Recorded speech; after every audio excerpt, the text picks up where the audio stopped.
This week, in Chester, Pennsylvania, a young woman's disappearance is quickly solved when her body is found in horrible condition, but the question of who did it remains a mystery until detectives start to find way too many coincidences with one particular suspect's awful past. Welcome to Small Town Murder.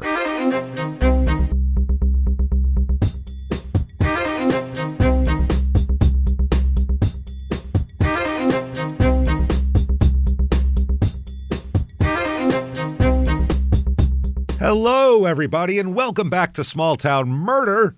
Yay! Oh, yay indeed, Jimmy. Yay indeed. My name is James Petrogallo. I'm here with my co-host. I am Jimmy Wisman. Thank you, folks, so much for joining us today on another absolutely insane edition of Small Town Murder. You know how it goes. The regular episodes, it's going to be an epic murder tale, so we will get into this very quickly. Before we get to that, head over to shutupandgivememurder.com to get your tickets for live shows. Also, merchandise, anything you want to know there. But tickets for live shows, they're going to start up again after the summer, and a lot of these shows are sold out, so get your tickets now. Like Portland's sold out. Get your tickets for Seattle the next night. You want to go to Philly and D.C. in December.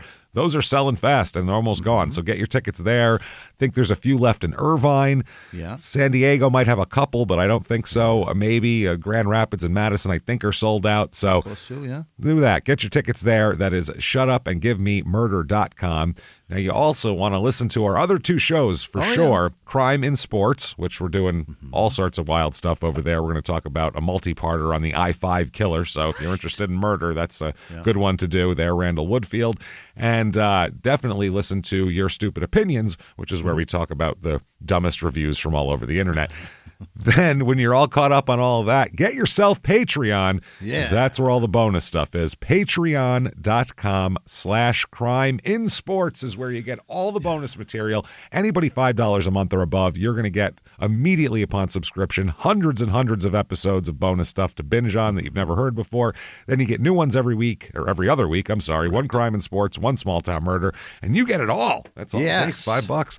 And for this week, what you're going to get for Crime in Sports, we're going to talk about something crazy. These people they have a baseball league now in modern times, 2025, where they play by 1864 rules and equipment and regulations. It's the weirdest thing we ever are going to talk about. Then for Small Town Murder, we're going to talk all about this new Sherry Papini documentary. Oh my God. Where she's got a whole new story now.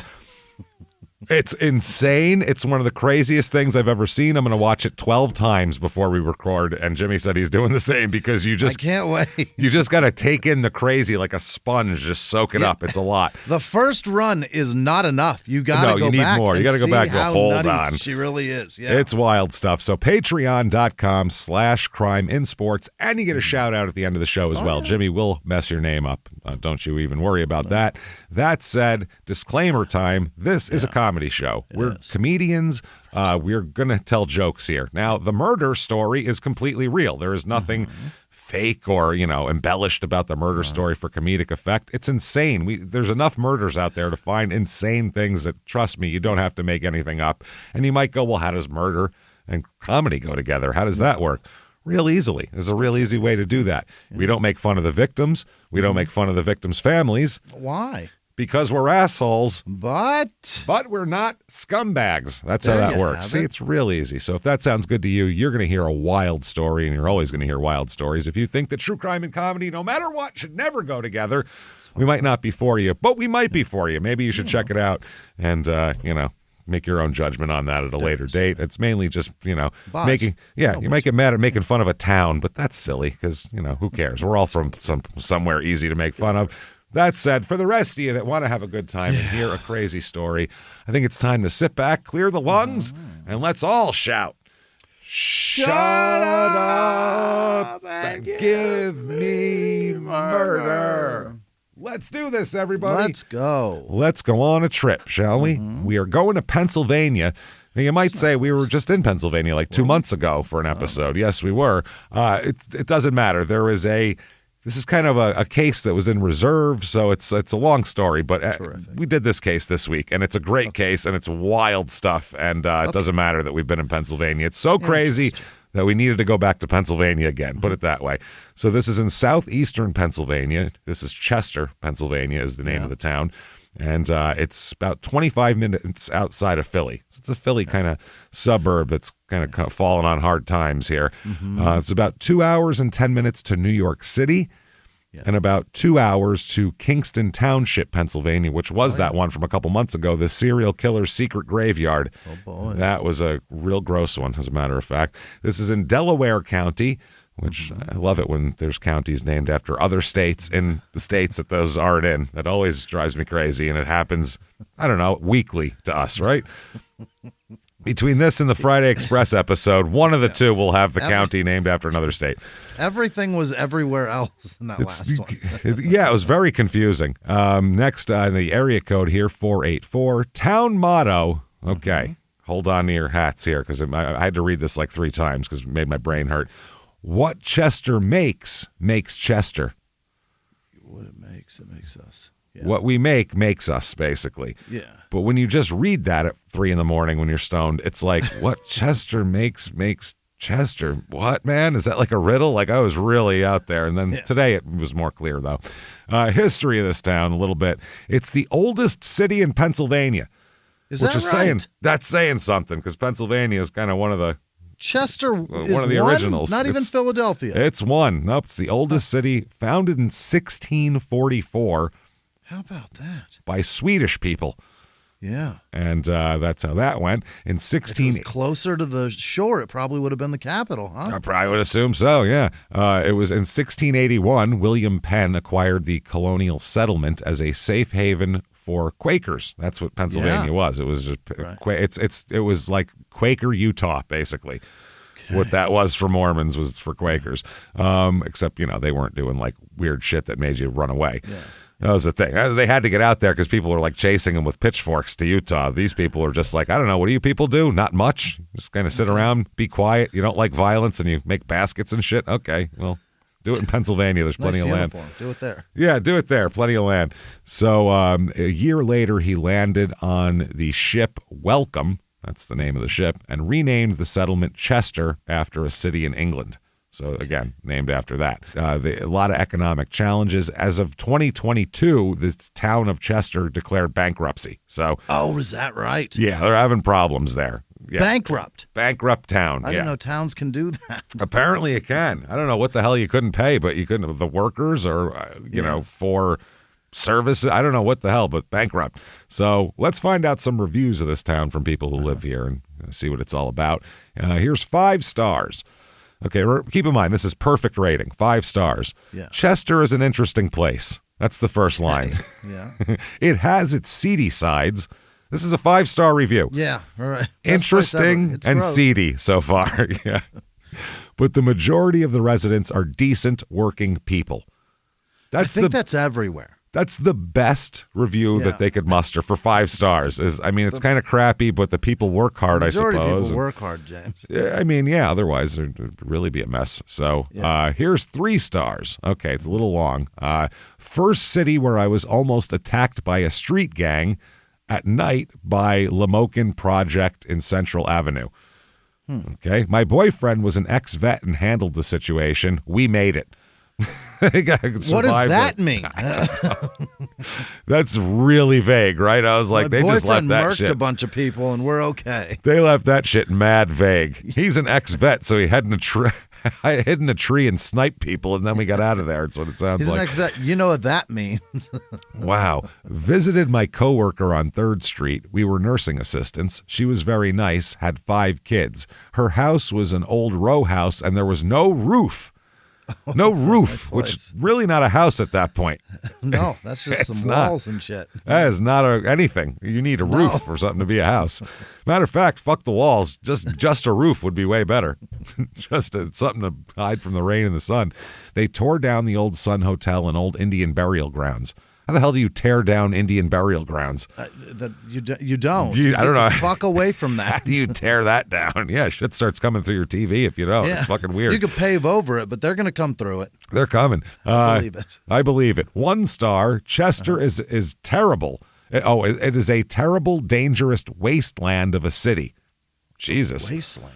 At least on the west side. Trash-strewn streets, dilapidated abandoned houses / buildings, and a god-awful stench rule the area. Gunshots are a frightening constant, and for certain, walk the neighborhood at your own risk. For certain, fucking head on a swivel. Your own risk. Watch out. The one positive is that our immediate neighbors are exceptionally nice. Oh, well, that's great. They're not going to shoot you. Someone else is. That. Yeah. And then finally, 1 star. Chester is extremely violent. I only go here for college. I would not recommend this area to anyone. So these aren't glowing reviews. Even the 5-star reviews, like, it's pretty shitty, you know.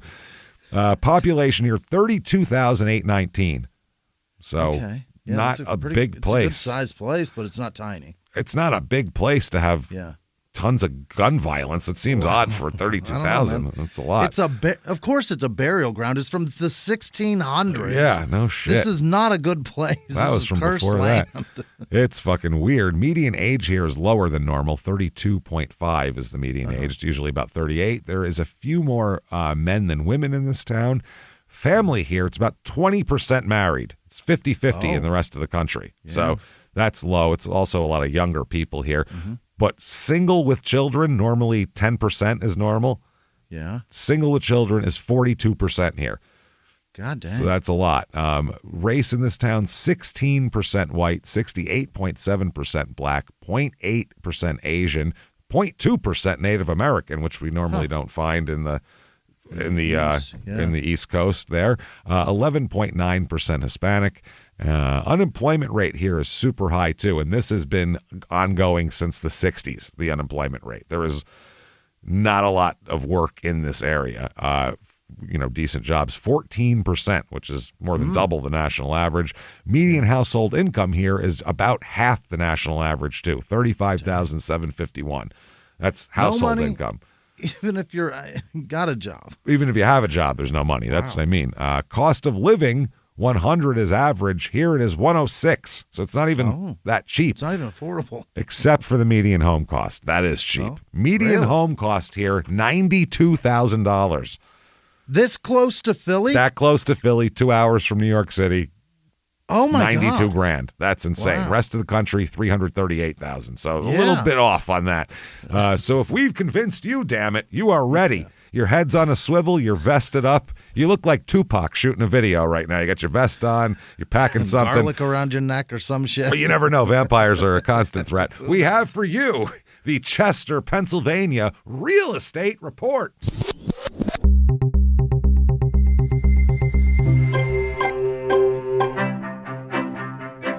Average 2-bedroom rental here goes for about $1,120 a month, which sounds like buying is your best option. That seems expensive. Here is a 3-bedroom, 1-bath, 1,200 square foot kind of shithole. Not a great. From the outside, it looks fine, I suppose. It's like a building more than a house. You know what I mean? Like a 2-story, but the inside is just trashed. Nothing's painted. There's, fucking shit on the walls, covering. It's a mess here. This house. It's on a 1,300 square foot lot, so it's not even a big lot. You don't even have anything. No, 1,300 square foot lot in a 1,200 square foot house. So that's like a foot around halo around the house. Not a lot of bumper space there in between there. $65,000 for that though. Very affordable. Very affordable. Well, I'll turn the screen quick. You can see. Look at the mess inside. It's a lot. My. That's a boarded up window. Like, that's not good, with pieces of the boards missing even. Yeah. Next up, this one's not much better. Look at this bad boy.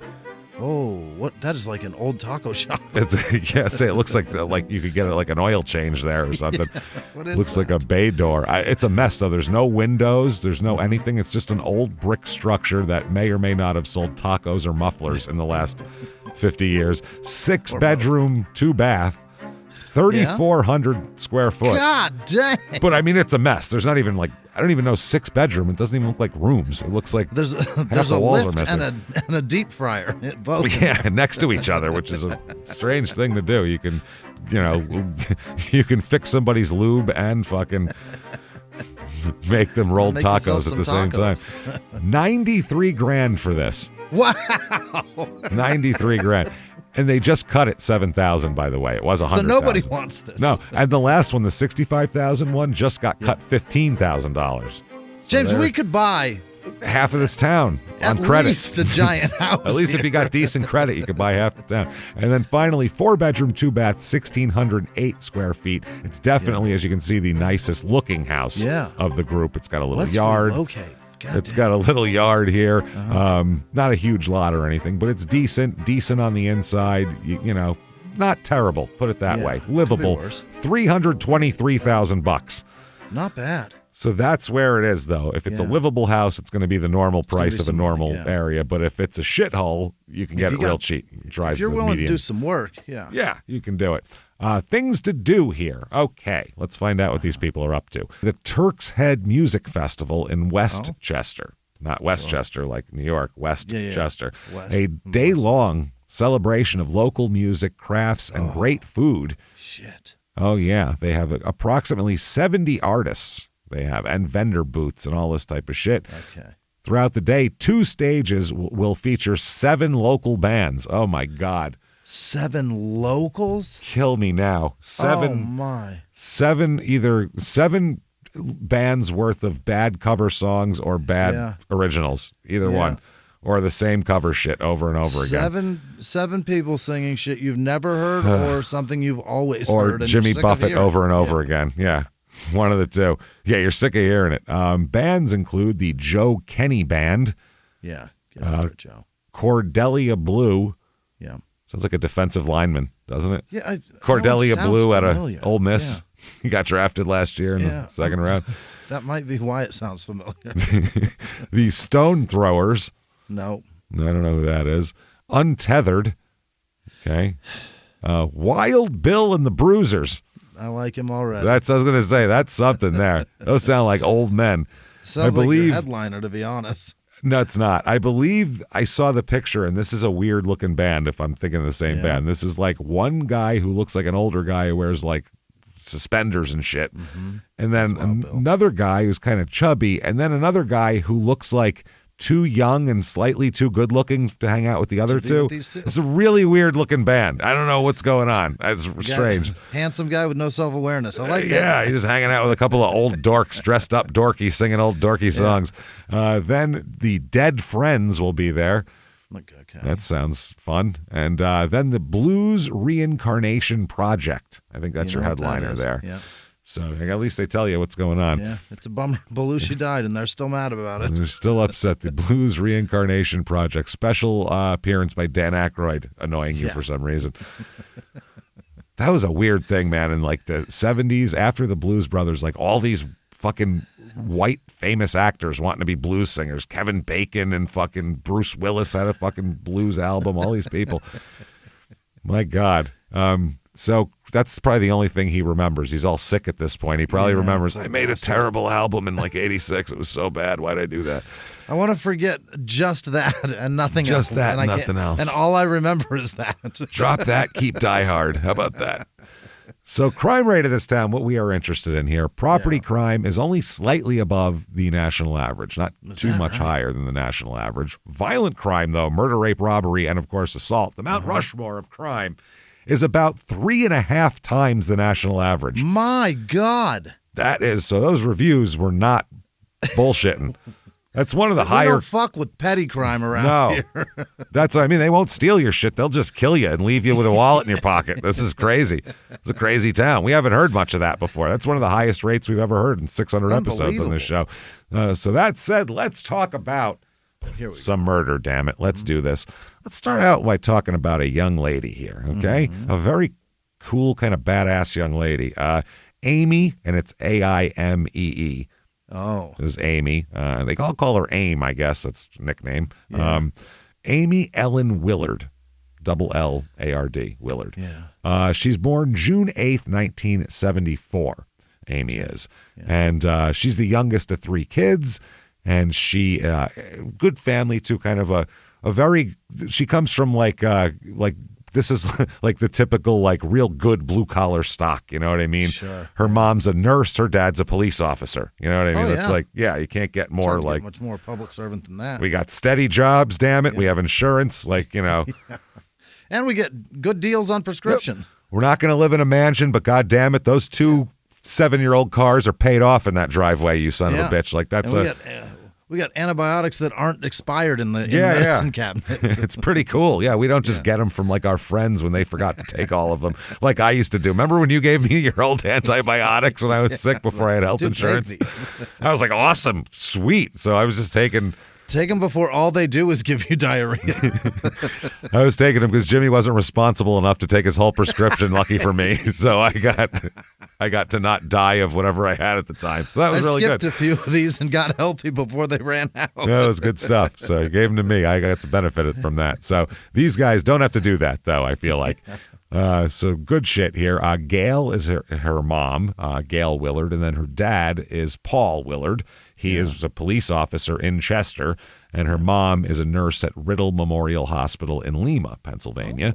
Paul, dad, is a kind of a real respected guy in the community because not only was he an officer, he became the police captain of the Chester Police Department, too.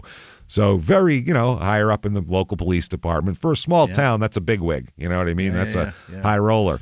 Integrity and dignity, this guy. Yep. Yeah, and he's from this area, too. Like, he was born in Chester and raised there and shit. His dad and mom both graduated from the local high school in Chester. Like, they're through and through. Yeah, they have a long history here. They both earned degrees, by the way, from Penn State University. Wow. Or no, he went to Penn State, and I think she went to Delaware Technical Community College. Wow. So both parents college graduates as well. Yeah. So now her parents get divorced, Paul and Gail, but apparently it didn't affect the relation. They stayed very good friends and very close. It was one of those, look, we got married young.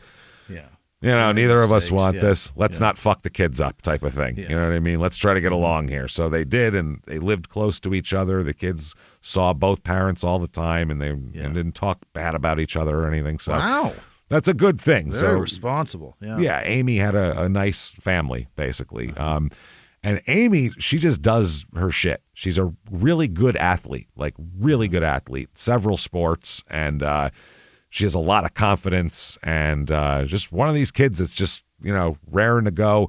Yeah. When you'd see those kids, remember in high school, you'd see those kids that just had, like, not just confidence in social settings or whatever. They had confidence that, like, they had life figured out and knew what they were doing, and, like, they probably knew how to fill out, like, a college application and knew where to get the papers to do that and stuff. Where, like, me and you, I think people, we just looked at those people like, wow, how do you have it together like that? Like, I didn't even know where the SAT. No, I don't know the difference between the ACTs and the SATs. I didn't know when you were supposed to show up for things. I didn't know that you were supposed to. I didn't know any of that shit. I just didn't know. I think that's the counselor's responsibility. I think also your parents, and neither of my parents went to college either, so neither of them knew what to do. They were just like, don't have them call us and be mad because you did something wrong.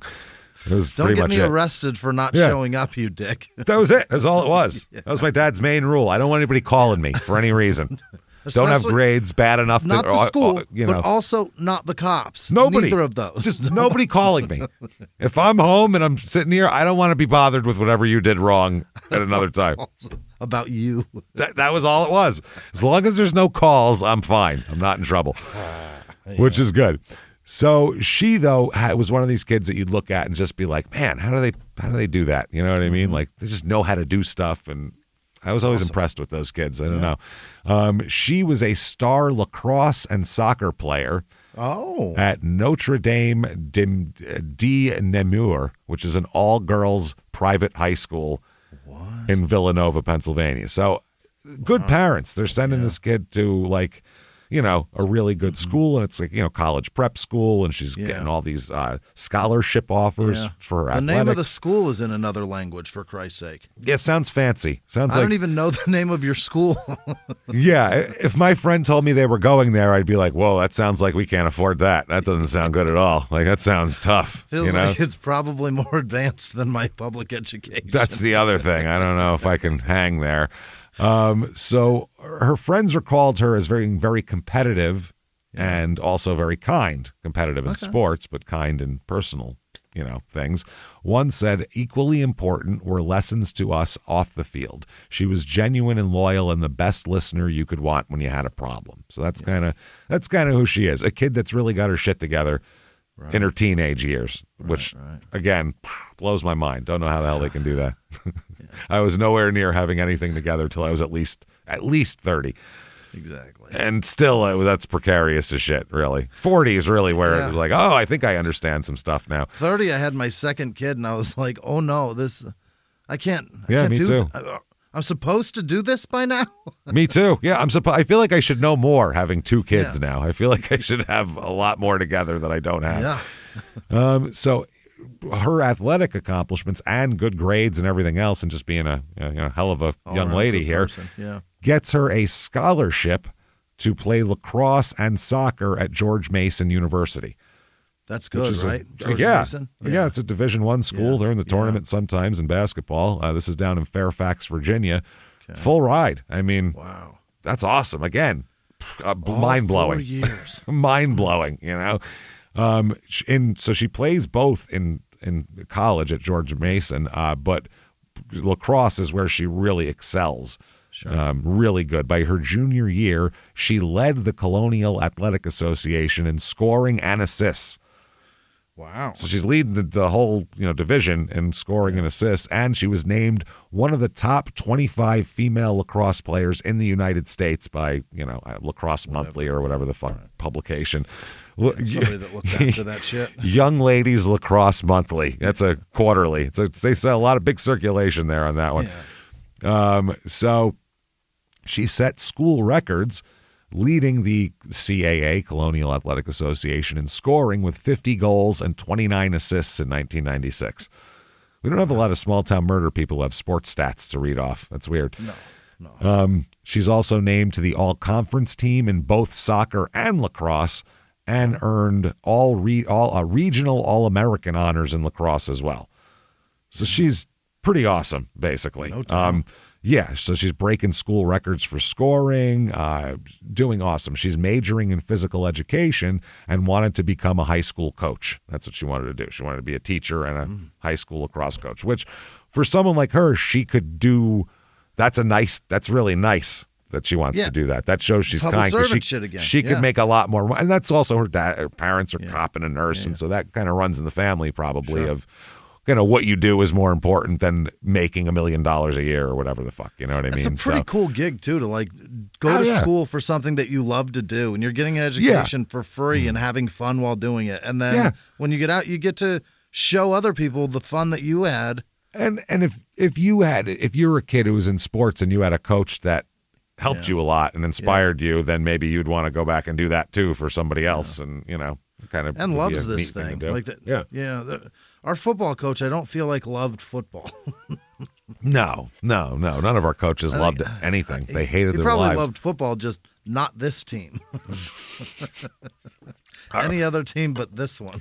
Our basketball coach taught social studies, and in his social studies class, it was just portraits of Bobby Knight everywhere, the crazy ex-Indiana coach. That's who he thought he was. He wore red sweaters and shit, even though our colors were blue at our school. Awesome. He was a total tool, this guy. And I remember, I'll never forget, at junior prom, he was one of the chaperones. Yeah. And I saw him. You ever catch somebody just in a spot where they didn't expect they don't think they're in their own world and bubble? He had his hands in his pocket, leaning against the wall, staring at the corner of the ceiling, mouthing the words to "Oh, What a Night" as it played. Late December, and I saw, but no joy at all on his face. Just wasted Dead years.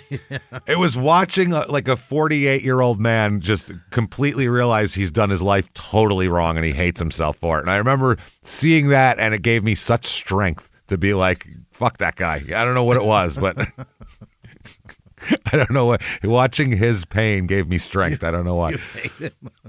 I did. I hated him. He's a douchebag. He was a total tool. He was an asshole, this guy. Jerk off. So happy he's tortured that he has to watch young children grind against each other at a look over the shoulder so nobody sees that I have an erection. He hated me. That's his life. God damn it. He hated me. I was a wise ass, so I get it. I never went to either prom. I didn't get to see what any of those fucking teachers do at a prom. Oh, it was wild to watch, man. that was the ultimate people watching experience, the prom. 'Cause I'm not going to dance and shit like that. So I basically am just going to scope out this as a weird, like an alien. I'm going to watch this social experiment and see what the hell happens. And it was, I found the teachers to be fascinating to watch during the prom because they were, this is like on their own time and shit. They don't want to be here. Plus, I hope they're getting paid overtime for this shit. We're like full of life with like nothing but possibilities before us. We might get laid tonight, and these people are just booze in here and maybe a blowjob too. Who knows? They're just standing there looking like fucking wasted my whole life on these idiots. Great, these dumb kids. What a night. Oh, what a night. I'll never forget it playing. I'll never fucking forget it. That was so long ago. I'll never forget it. So June of 1996. Yeah. Coincidentally, when my senior prom was. So there you go. Oh, yeah? Yeah. So Amy is home from college at that point. Yeah. She gets home from college in between junior and senior year, I believe. So, yeah, that's what she's doing here. And she comes home for the summer, hang out. She's not going to sit in Virginia. It's hot down there. Right. So that's what she's doing. Just kind of kicking around town and hanging out with her high school friends. What people do when they come home from college. So June 19th, 1996, they decide they're going to go out that night and go to a bar. Yeah. She's 21 or whatever, 22 at this point. She just turned 22 like 11 days earlier. And they're going to go to a bar called Smoky Joe's. It's a good bar. Yeah. Let's go on down to Smoky Joe's, everybody. Yeah. So Smoky Joe's, when she came, she's never been to Smoky Joe's before. First time. And when she came home, she rarely went out, basically. She didn't really go out and do things. Like she'd have, go have lunch with a friend or something, but she wasn't big on going out because her parents wanted her home so they could hang out with her, which is, I guess, nice, but also a little much. As a 22-year-old, you're like, okay, well, maybe getting old, but also at the same time, she's going to be graduating next year. Who knows if she'll stay in this area or whatever? Sure. So maybe you want to spend as much time with your parents as possible. But that night, her friends talk her into it. Let's go to Smoky Joe's, damn it. Here we go. So she drives her mom's car, her mom Gail's car, to go out that night.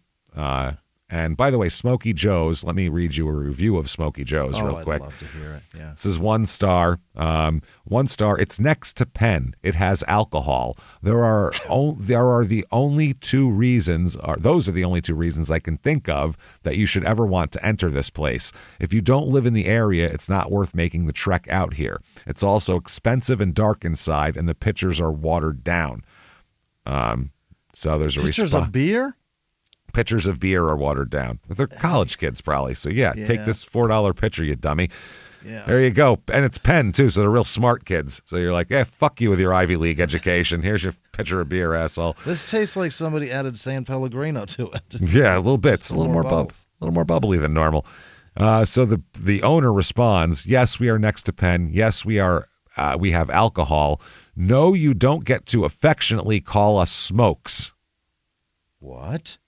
Now, I don't know if he means the bar or us. Meaning, that's us. what I mean. Meaning us, meaning people. And because he uses a cap, I don't know. And if you think of us as expensive in any possible way, then I absolutely need to know where on God's green earth did you come from and how can I move there? So that's kind of funny. Yeah.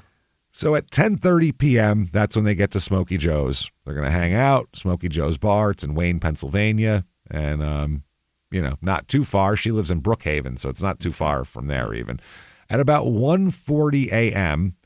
here, she leaves. About 3 hours hanging out. Yeah. So she's driving. She heads for Interstate 476. She's driving her mom's blue 95 Honda Civic. So reasonably new car. Not bad, yeah. Not bad. Decent car. Okay, so that's where she's seen leaving the parking lot, heading in that direction. Mm-hmm. Then about 2 a.m., there's an emergency ambulance crew that is not like on the way to a call. I don't know if they're on their way back from a call or on their way from picking up fucking Burger King or what they're doing, but they're out in the area and they see on the exit ramp of the interstate that leads onto Route 1 here, they see a car, a blue Honda Civic, 1995, just abandoned on the side of the road. Okay. Now that would be nothing except that the door is open, the engine is running, the headlights and the interior lights are on, and the radio's blasting. But there's nobody around the car. Weird. So that doesn't look normal by any stretch of the imagination. No one leaves their car like that and walks. So even if you ran out of gas, well, the engine's running, so that's not even it. There's no reason to do that whatsoever. There's nobody like pissing in a bush over there or anything like that's what I would see. Like, who had to take a leak and you're looking in the bushes, but there's nobody there. So they usually don't leave the lights on so that everybody can see it. No, and leave the door open. Shut the door so the dome light goes on. Exactly. So it was real weird. And the driver's side door's open. Everything's on. It makes no sense. They do notice on the back of the car, there's an abrasion on the back of the car on the back bumper. Okay, looks like it got hit, but they don't know if that happened just now and that's why they pulled over, or if that's from 3 months ago. Who the hell knows? Last winter, yeah. They drove in Philly one night, you know what I mean? Yeah. Some bump and rub traffic. It happens. Sure, yeah. Then, as they're looking around, then they discover something that kind of lets them know that this isn't just a car problem. There's a pool of blood on the ground in front of the vehicle with drops of blood leading away from it. Oh, no. And then no more. And then they disappear. The drop trail ends, and that's that. Then they find near the pool of blood a tire iron as well. Oh. Yes, with blood on it, obviously. So this isn't looking good at this point. No. You see everything open. Looks like someone's been dragged out of their car, hit with a tire iron, and then pulled away and obviously put into another vehicle where the blood drops end. You know, I'm not a cop or I'm not a homicide detective, but that looks pretty goddamn clear if I'm putting that together. Pretty easy, yeah. Yeah. If I was writing a scene where I wanted that to be the impression, this is exactly how I'd put it. You know what I mean? So they're looking here. They also find tire impressions in the area as well. They find they take tire impressions from tracks they find right near where the end of the blood trail is. Okay, So they're thinking that might have something to do with the car. It looks like where the other car was. Now, the ambulance driver who found this mess said, I found some blood in front of the car. I found a stone with blood on it in front of the car. On the guardrail, there appeared to be some blood splattered next to the car. We later had an interpretation done of the blood pattern in front of the car, and we learned that it appeared as though someone had been laying on the ground for a brief time in front of the car. Oh. They did they looked at it. The crime scene says that this person was violently attacked in a very fast mode, meaning that they were hit very quickly as far as the violence was concerned, and then they were extricated from that site very quickly. This person didn't stay around long. Okay. You can tell that by how much blood and the fact that it's still dripping and that kind of thing. Now, number one, anybody who's going to want to take Amy, I would think is going to have to do it violently. Yeah. You ever seen lacrosse? Yeah, those lacrosse can really, it's a tough sport. Shoulders and legs, man. Dude, they got thigh and soccer. She's probably got thighs on her that you'd kick you in the balls and send you to the moon. Like you got to fucking be. She's not a dainty wafy girl. She's known as a tomboy who's one of the best lacrosse players in the country. She'll kick your goddamn ass if you're not careful. Just smuggle that girl. Yeah. No, she's not going to just go with her legs and arms flailing as you carry her away under your arm. She's going to you're going to have to fight her. She's going to kick like a mule. Yeah. I would hope so. Yeah, she's a soccer player, for Christ's sake. She knows how to kick, too. So unless you're wearing a cup, you better be careful. Now, next to the car was the impression of a tire, which was photographed. And then the forensic experts came in and made a cast of the impression, which was sent to a lab as well to have on file in case they find anybody. So the damage to the vehicle in the back, the bumper damage, coupled with all of this, makes it look like that maybe she was the victim of a carjacking. Sure. And they find out later that bumper was not damaged when she took the car that night. So it happened that night. They just had to ask her mom, you get any bumper damage? No. Amy's father said, I noticed because it was my car. I thought it was Amy's mother's car, but I guess it's her father's. Okay. I noticed because it was my car and I knew everything about my car. And I had pointed out to the police possibly that at that traffic light, right where she was going to turn off the 476 on-ramp onto the Route 1 on-ramp, there's a traffic light right there. I believe that's where someone would have bumped her car. Now, her dad's a police captain, so he's not looking at this as, a dad. He is, but he's also looking at it like, I told the cops, 1 + 2 = fucking 3 here. Like, let's do something. Yeah.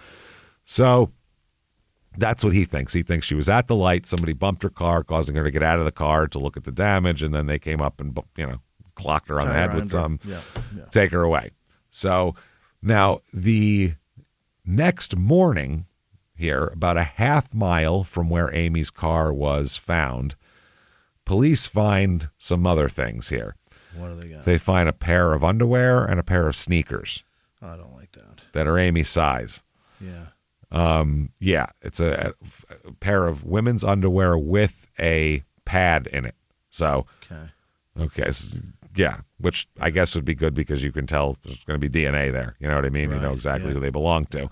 The sneakers are identified as belonging to Amy, and so are the underwear identified as being the size she wears anyway. Sure. So if it's by her shoes, it's probably her. Pretty good deduction, yeah. Now, hairs found on the pad were consistent with her hair as well. So that's another thing. Now, the underwear weren't soiled with dirt at all. They weren't wet. They were dry, and so were the shoes. Oh. Which is odd. It didn't even like dew or it's June in Pennsylvania. Everything's wet in the morning in June in Pennsylvania. Yeah. So that's odd. They're a little bit concerned about that. And it rained too between the time that she was taken and the time they found this. It had rained. Okay. So one of the detectives said, it appeared to me as though those items had been brought back after the rain, which would have meant they were brought back after her car was found. Oh. Someone, whoever did this, came back to the scene that her car was found very close by and put these items there. Out. Yeah. Well after the fact, after the whole crime scene had been wrapped up. Wow. So, because otherwise you wouldn't want to go there while every goddamn detective and everybody else in the world is there. You're not going to go there and throw shit down. So that is ballsy. Right away, that takes the psychological profile of whoever the hell did this to another level, because that's a lot of balls. Yeah, yeah. Whole lot of balls. Just to not even think maybe there's someone still keeping an eye on it or no paranoia. So they do an investigation here, obviously, because if this is what it looks like, first of all, they haven't found Amy yet. Right. But they did find blood and her underwear and sneakers, and that's not a good sign. So, this is, if it looks like what it looks like, there's a very, very dangerous person walking around. So yeah, and you scary as walk fuck. Away. Even if all that other shit's a coincidence, you don't walk away from your dad's car. That's the other thing that you borrowed. With lights on. Yeah, right. Especially when you're being respectful your whole life, and now you're going to be like, fuck Dad's car, Dad. I'm going to the party. That's not going to happen. Oh shit, I'm bleeding. Me, I'm better than you. Yeah, nope.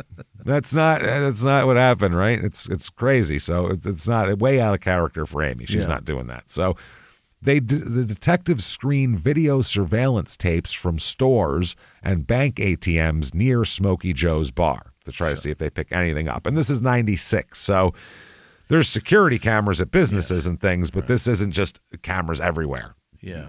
Not everybody has a camera. And that footage bounces. It's like... Oh, it's terrible. It's the worst. It's shitty, grainy. I mean, they're just hoping to see her and maybe see a car follow her or something. That's all they're looking for. But and it's like 6 frames per minute rather than seconds. Yeah, they jump ahead too. Yeah.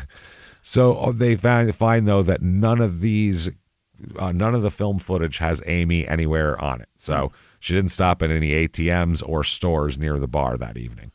Okay. So they're basically asking anyone with information about this to come forward and tell us, basically. If you know anything, if you saw her that night, if you saw a car on the side of the road and people talking, whatever it is. Yeah. So forward someone comes here. Yeah. Andrew Kobach is his name. Kobak. Kobach. Yeah. He's 23 years old, and he is the son of a pretty goddamn wealthy stockbroker. Okay.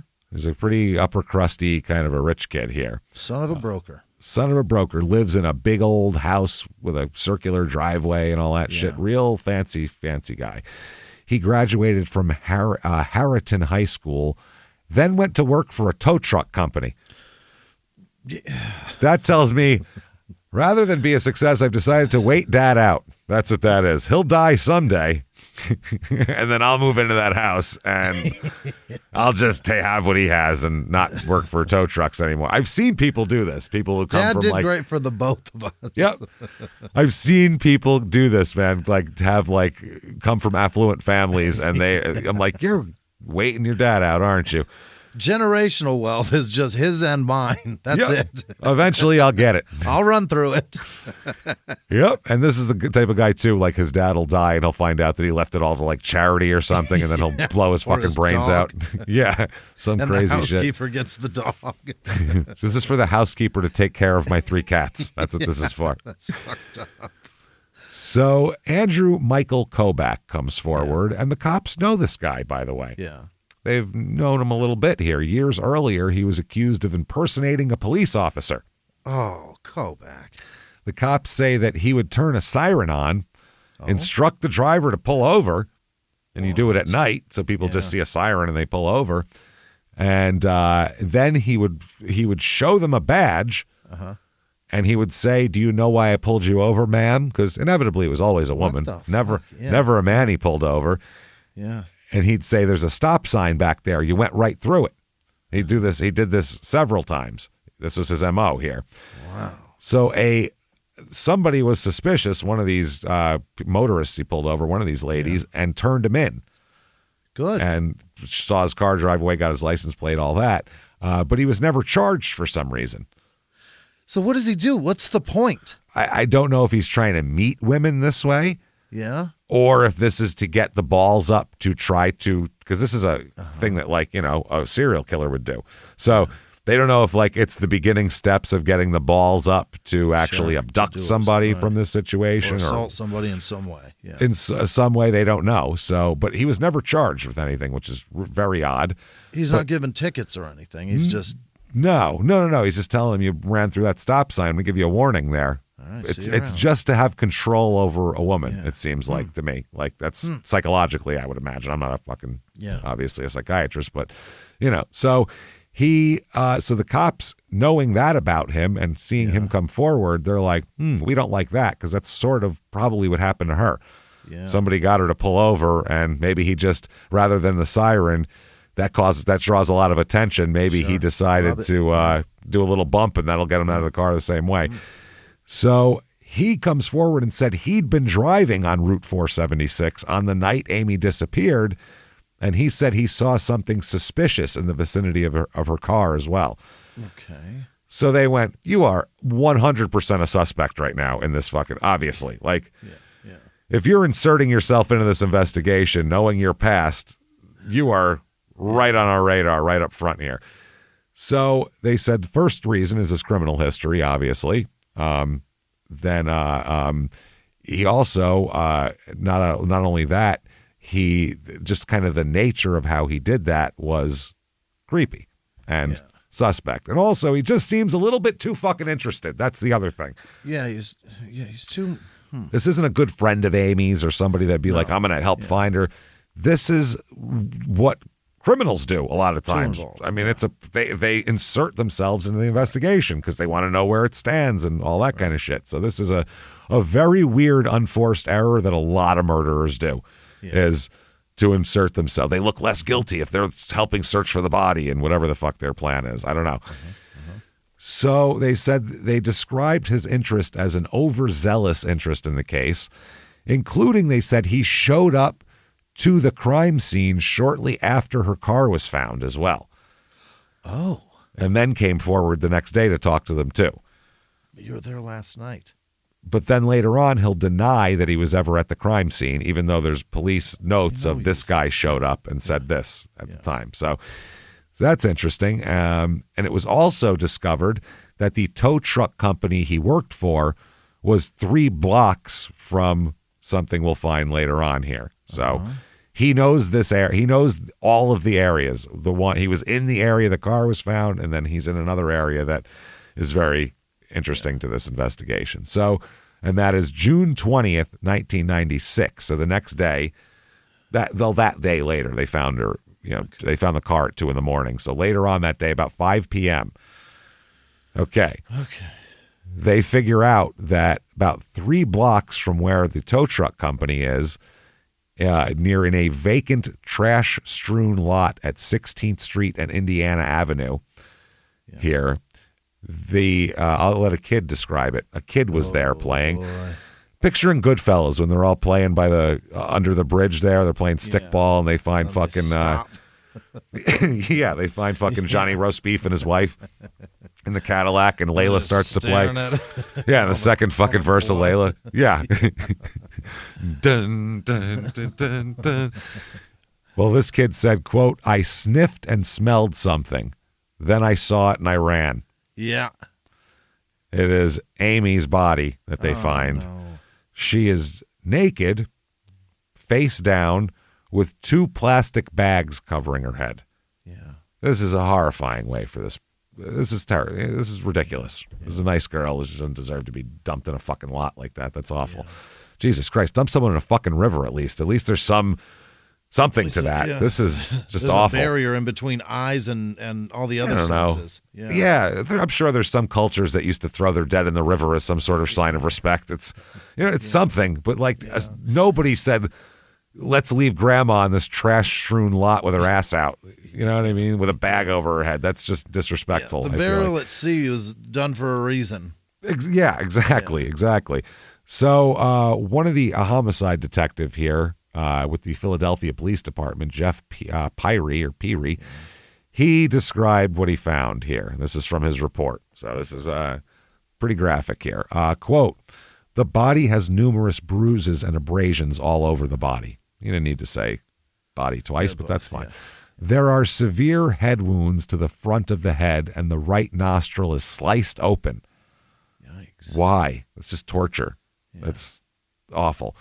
"There's a large gaping wound into her skull and the forehead and the back of the head, as may show a type of crushing from apparently multiple blows to the same area in the back of the head, which the brain, I believe, was basically exposed at that point."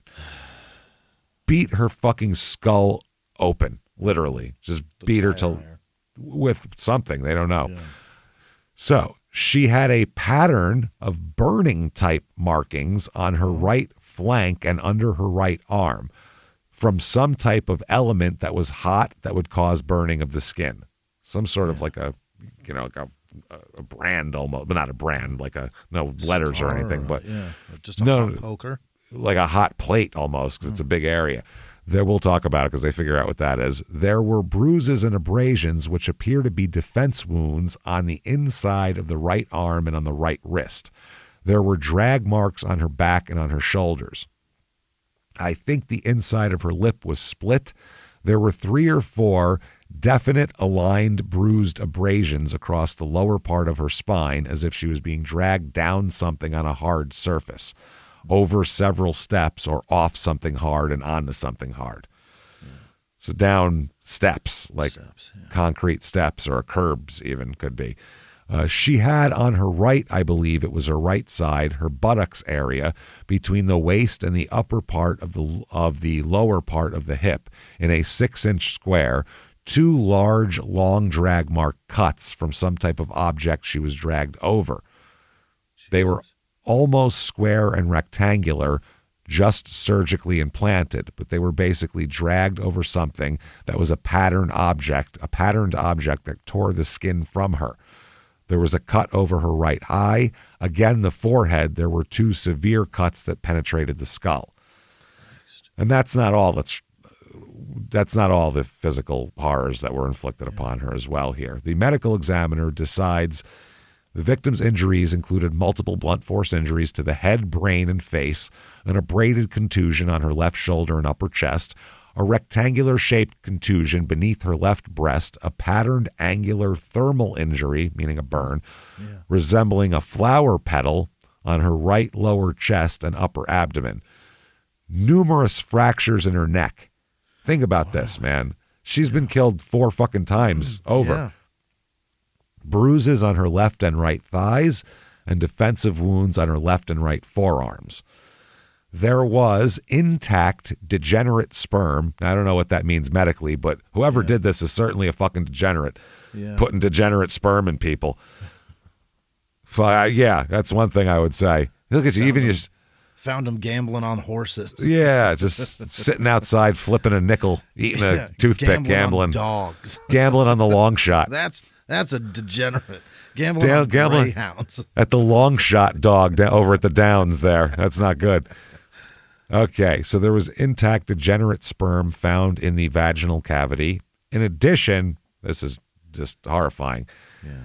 There was a tree branch that had been forced into her vagina that was left there. Yes, that's how she was found, with a tree branch. What's the point of that? Sticking out. We've had that a few times on this show. I don't get it. It's weird because it's clearly the most humiliating and horrific thing you can do. Yeah.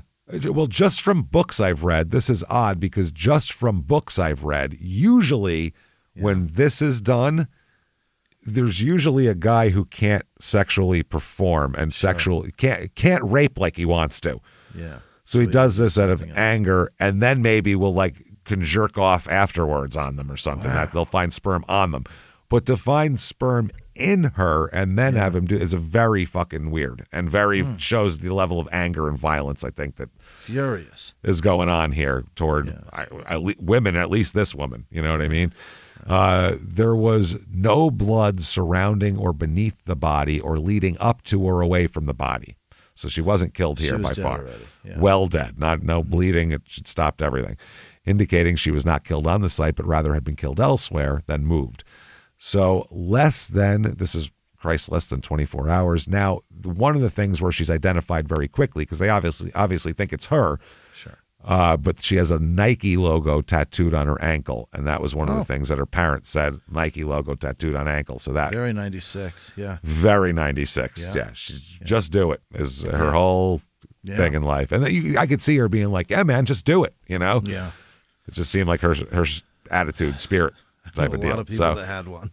Oh yeah, that was a big deal in the 90s to get a Nike tattoo or a Wu-Tang logo, either one. That was the two that were pretty big. So the medical examiner talks about all of this and said that, they said that it looked like she'd been struck in the head multiple times with a rough, hard implement, causing fractures going all the way through the top of her skull, side of her skull, and inside and bottom of her skull. Yeah. As a result of these injuries, which would have required what they said was a great deal of force, she suffered massive brain injuries because of that. So awful. Also, technically here, a lot of abrasions, lacerations, and contusions to her face, a torn frenulum, which is that's that piece between your nose. Yeah. That sad girls get no. cow rings on. That's the septum. The frenulum is that piece that connects your lip to your gums. Oh, that's that. That's right. That's what that is. Yeah, you're right. That's fucked up. That's and her nostril too. They said so. Yeah. An abraded contusion on her left shoulder and upper chest area, resembling a heel print or tire. Yeah. Bruises over her upper abdomen and lower chest area, an abraded contusion beneath her left breast, a thermal pattern like we talked about. They also said her hyoid bone, which sits very high up in the neck and is very hard to injure, was fractured. So as if beating her skull in until her brains came out wasn't enough, you got to strangle her too. Jesus Christ, man, that is hardcore. Was fractured, and bruising, scrapes, and hemorrhaging in the neck area indicated a throttling injury resulting from someone gripping the neck strongly, perhaps multiple times. Wow, that's horrifying. I mean, she put up a fight, number one, as you would expect. But this is horrifying. I mean, this is every piece of her. There's nothing on her that's not bruised or scratched or injured in some way, shape, or form. Just beaten throughout her whole body. Horrific. Skull bashed in, sexually mutilated. Like there's it's all horrifying. Yeah. Horrifying. There's no calm. This is just a violent evening. That is or awful. However fucking long they had them. Yeah, and it's not for purpose. Like any one of these things would render her in a state where you could do whatever gross thing you were wanting to do. I don't understand the killing her 3 times over bit. Doesn't make a lot of sense to me. So, and I can imagine, and here's Amy's father talking, it wouldn't make much sense to them either. He said that was the hardest day of the whole thing, not knowing where she was. There was more of a relief when they found her body in Philadelphia. that I had her back, that we could help find out what happened to her. Nobody could bring her back to life, but at least I had her. Right. Which is that's so, as a parent, a really hard place to get to. Terrible place to rest, too, and be, like, satisfied with in the circumstances. Absolutely. So the result of the autopsy, she's 5'2", 120 pounds, too. So tough or not, she's small. You have to do that. I mean, she is tough or whatever, but I mean, that's still small enough to where a bigger person could physically dominate them regardless. You know what I mean? I could put you in the ring with a 120-pound MMA fighter. You'd probably kick his ass. You know what I mean? In the end. If you're having 50, 60 pounds on someone's a lot. You know what I'm saying? Yeah. I mean, I don't know. You just pummeled his face. You'd probably... Because you could like pick his little body up if he tried to latch onto you and just smash it against something. I'd probably so grab small him by the neck. That's what I mean. Like if he tried to do one of those, I'm wrapped around you, I just pick his ass up and bash him against something till he fell off because that's too small to fight me. You know what I mean? So I'm not trying to make obviously jokes about her, but if this was like, that's a small person. So the cause of death is multiple blunt force injuries to her head and face. Medical examiner estimated she died about 7 o'clock in the morning. Now, there is no exact science, obviously, to this. So the best you're going to do is about 4 hours in each direction. Yeah. Kind of a deal. But either way, they're thinking she was killed well after she was abducted. Someone took her and had some time with her first. Yeah. And then dumped her. There. Incapacitated her at the scene, took her to wherever he wanted to take her to, did whatever he wanted to do to her, and then dumped her off in that alley. So they're thinking in that lot. So they're thinking there's 3 separate scenes here, basically. They said they also thought that this was a crime of kind of a momentary crime of convenience, of opportunity. Yeah, that type of thing. Sure. They also said they think possibly that they may have known each other. Not well, but he might have seen her. This wasn't the first time they've encountered each other, they think, too.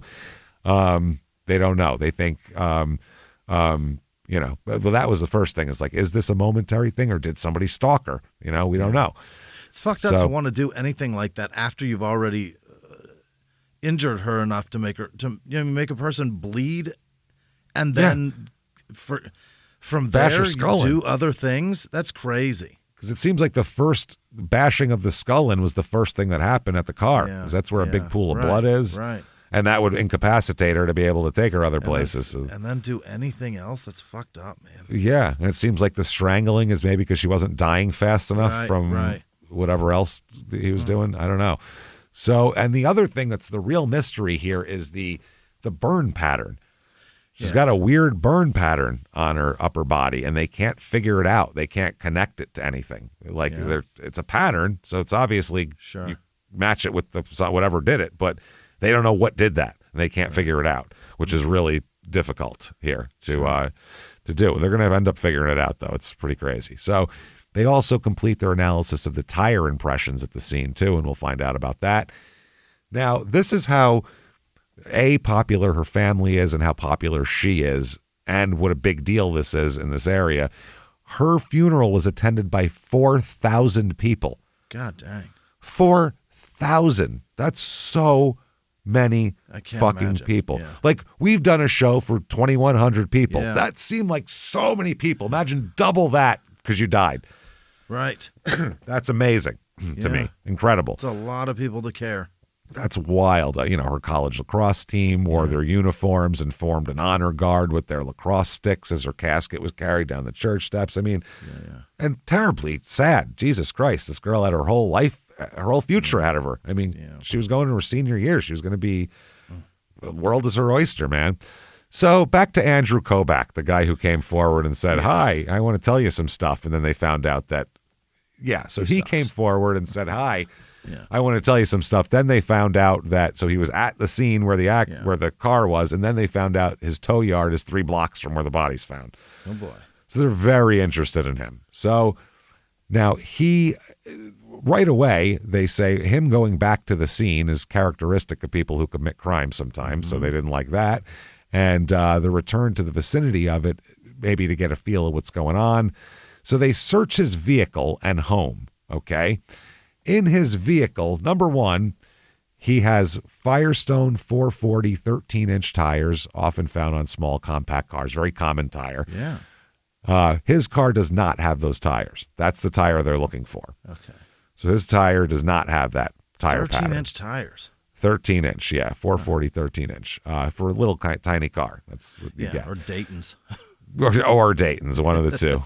Or Old Dog from fucking Menace to Society. One of the two is going to be there.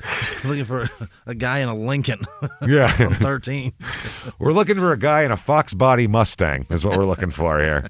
Gonna get carjacked. Gold wire 13. Cold wire 13-inch Dayton's, baby. Pow!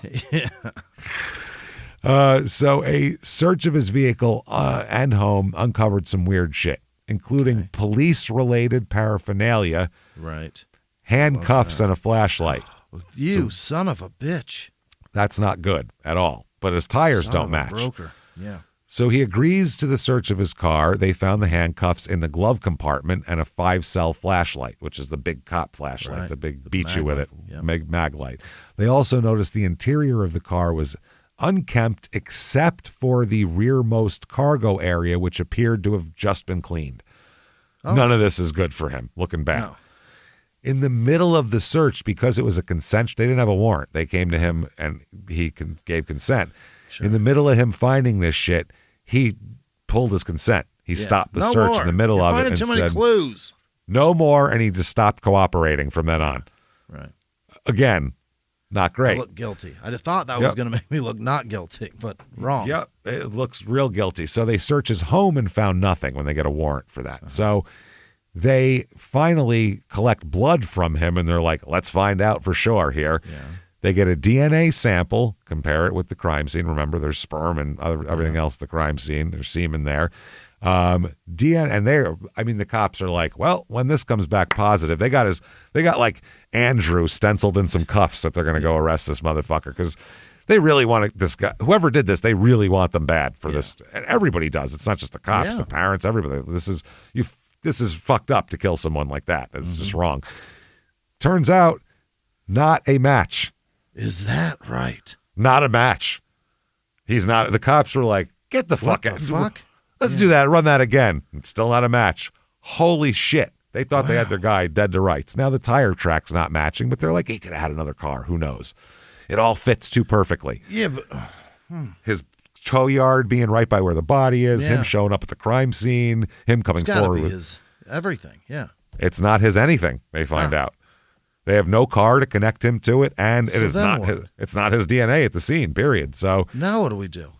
They're like, they don't know what to do. So they said that, here's from a newspaper article, media crews descended on Kobach Street to watch the search from curbside. The press stakeout continued outside Kobach's front door in the days that followed. He was the guy, period. Everyone was like, oh, they found the guy. Yeah, we bet hard. Yep. There was material. This is one of the cops here. I'm sorry. This is he has a lawyer. He's going to sue news organizations, he's saying now. Kobach is. Yeah. They said there was material that was false and misleading and disparaging, his lawyer said. Some news organizations did not handle this very responsibly. They also blamed over-aggressive police work, saying many of the things contained in the police affidavit were misleading and in some instances false in an effort to create probable cause. I don't know about that. He sounded pretty goddamn guilty, especially his MO of trying to get girls to pull over. I don't like that at all. Yeah, no. Makes sense they'd go after this guy. But anyway, after that, he is their one and only suspect. And that's all we got. And one and only clue. He's the only one who came forward and said, I saw something. No one else knows anything. The only other people are like, I saw her at the bar and then she left. That's it. So this is not good. At that point, the case is going cold. So they're searching for links to it at all. They look into 11 different incidents, 5 of which prove to be false in the end, in which women report being pulled over and harassed by a man impersonating a police officer. Okay. How is that almost a 50% fake rate on that? That's crazy. Why the fuck would you call the cops and say that's happening to you if that didn't happen to you? Yeah. What? I don't understand what you're getting out of that. Maybe the other portion is the one that's calling while they're being pulled over, and they're like, "Yeah, we are trying to pull you over." Yeah, that's us. Yeah, that's me. Pull See, over, look, lady. they wave out of the car window. See me? That's my hand. Pull the fuck over. Yeah. They just patched it right into my phone here. That's why. So that's what they do over the summer, trying to figure it out, and they don't figure anything out. Okay. And a year goes by, and nothing happens. Oh. Nothing. They have literally nothing. They're putting out. That is not good. No, there's rewards and there's, We've got jizz. How are we not doing anything? That's what I'm saying. This is the 90s, and we have fucking jizz, literally. Right. Jizz on the table, babe. Let's get this going. This is all we need. A full intact sperm. This is literally the only thing we need to solve cases, and we got nothing? Degenerate sperm. That's what we need. It's filthy, dirty, degenerate sperm, and we have it. So, June 1997 in Ardmore, Pennsylvania, in Montgomery County, police receive a call from a woman who lives in this area. Yeah. She said that a man was trying to break into her home and that she had started hearing the doorbell repeatedly ringing at 6:45 a.m. Okay. Which I guess if you're trying to get someone to come out, that's a good way to do it, because I'm coming out real upset if you're ringing my doorbell repeatedly Swinging. at 6:45. I'm coming out with a bat in my hand and my boxer shorts, angry. I'll be holding something menacing. I assure you that. Whether it's my hard dick or a pistol. Watch What are you doing? What are you doing?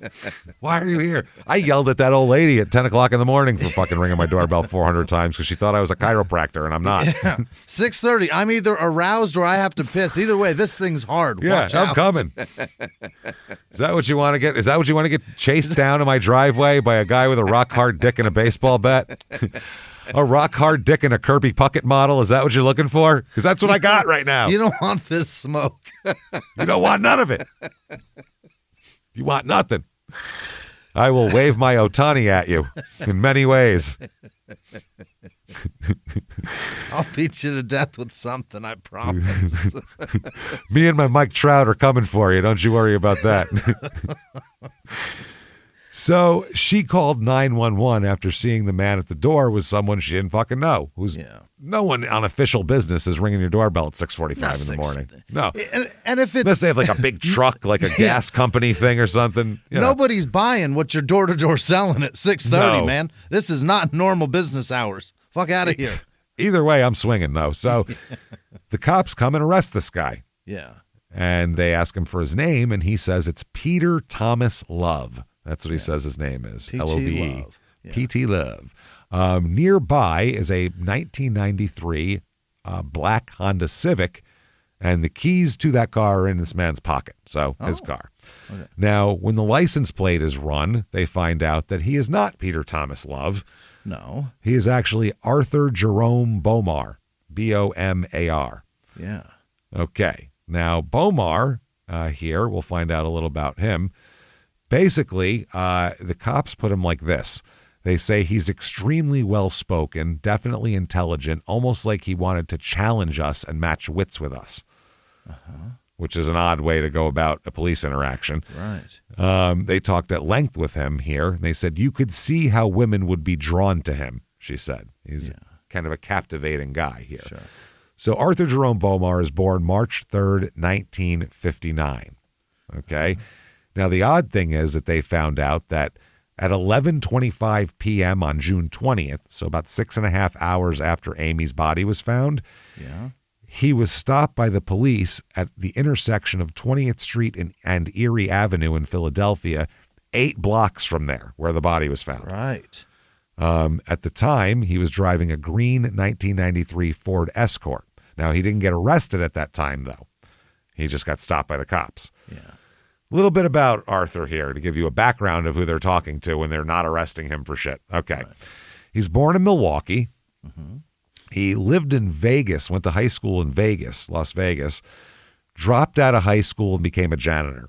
Wow. Okay. Now, they had some problems with him. First of all, the attempted break-in that we'll talk about that they just stopped him for, that, he's ringing the doorbell at 6:45. That was after there's another woman right around that time named Patty Jordan, who's 19 years old.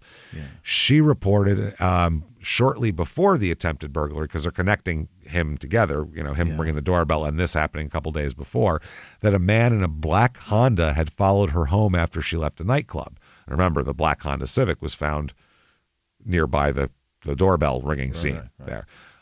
She said that the car followed her, then bumped into her several times into her back bumper with the driver motioning for her to pull over. Right. But she refused and just kept driving. Yeah, because that's weird. Because, it's the middle of the night, and I'm not going to be alone with some weird guy in the street here who's hitting me. Yeah. That's not the way you get people to pull over, hit their car repeatedly. I said pull over, bang. Oh, thanks. This guy obviously wants to help me. We just had a car accident. Didn't you feel that? Look, we did another. No? Well, how about this? There's another. So Patty said at the next light, my car must have made the light, or that car must have made the light, and I didn't. And that's where he hit my car. I just went and he motioned for me to pull over. And I was like, you hit my car. And he was like, just pull over, pull over. And it turned green and I just kept going. And my headlights shone on his license plate. And that's how I got his license plate. Oh, whoops-a-daisy. Which she reported to the police, her being AKB 1149. Now, when the license plate was run at that time, they found the car to be registered to Arthur. Yeah.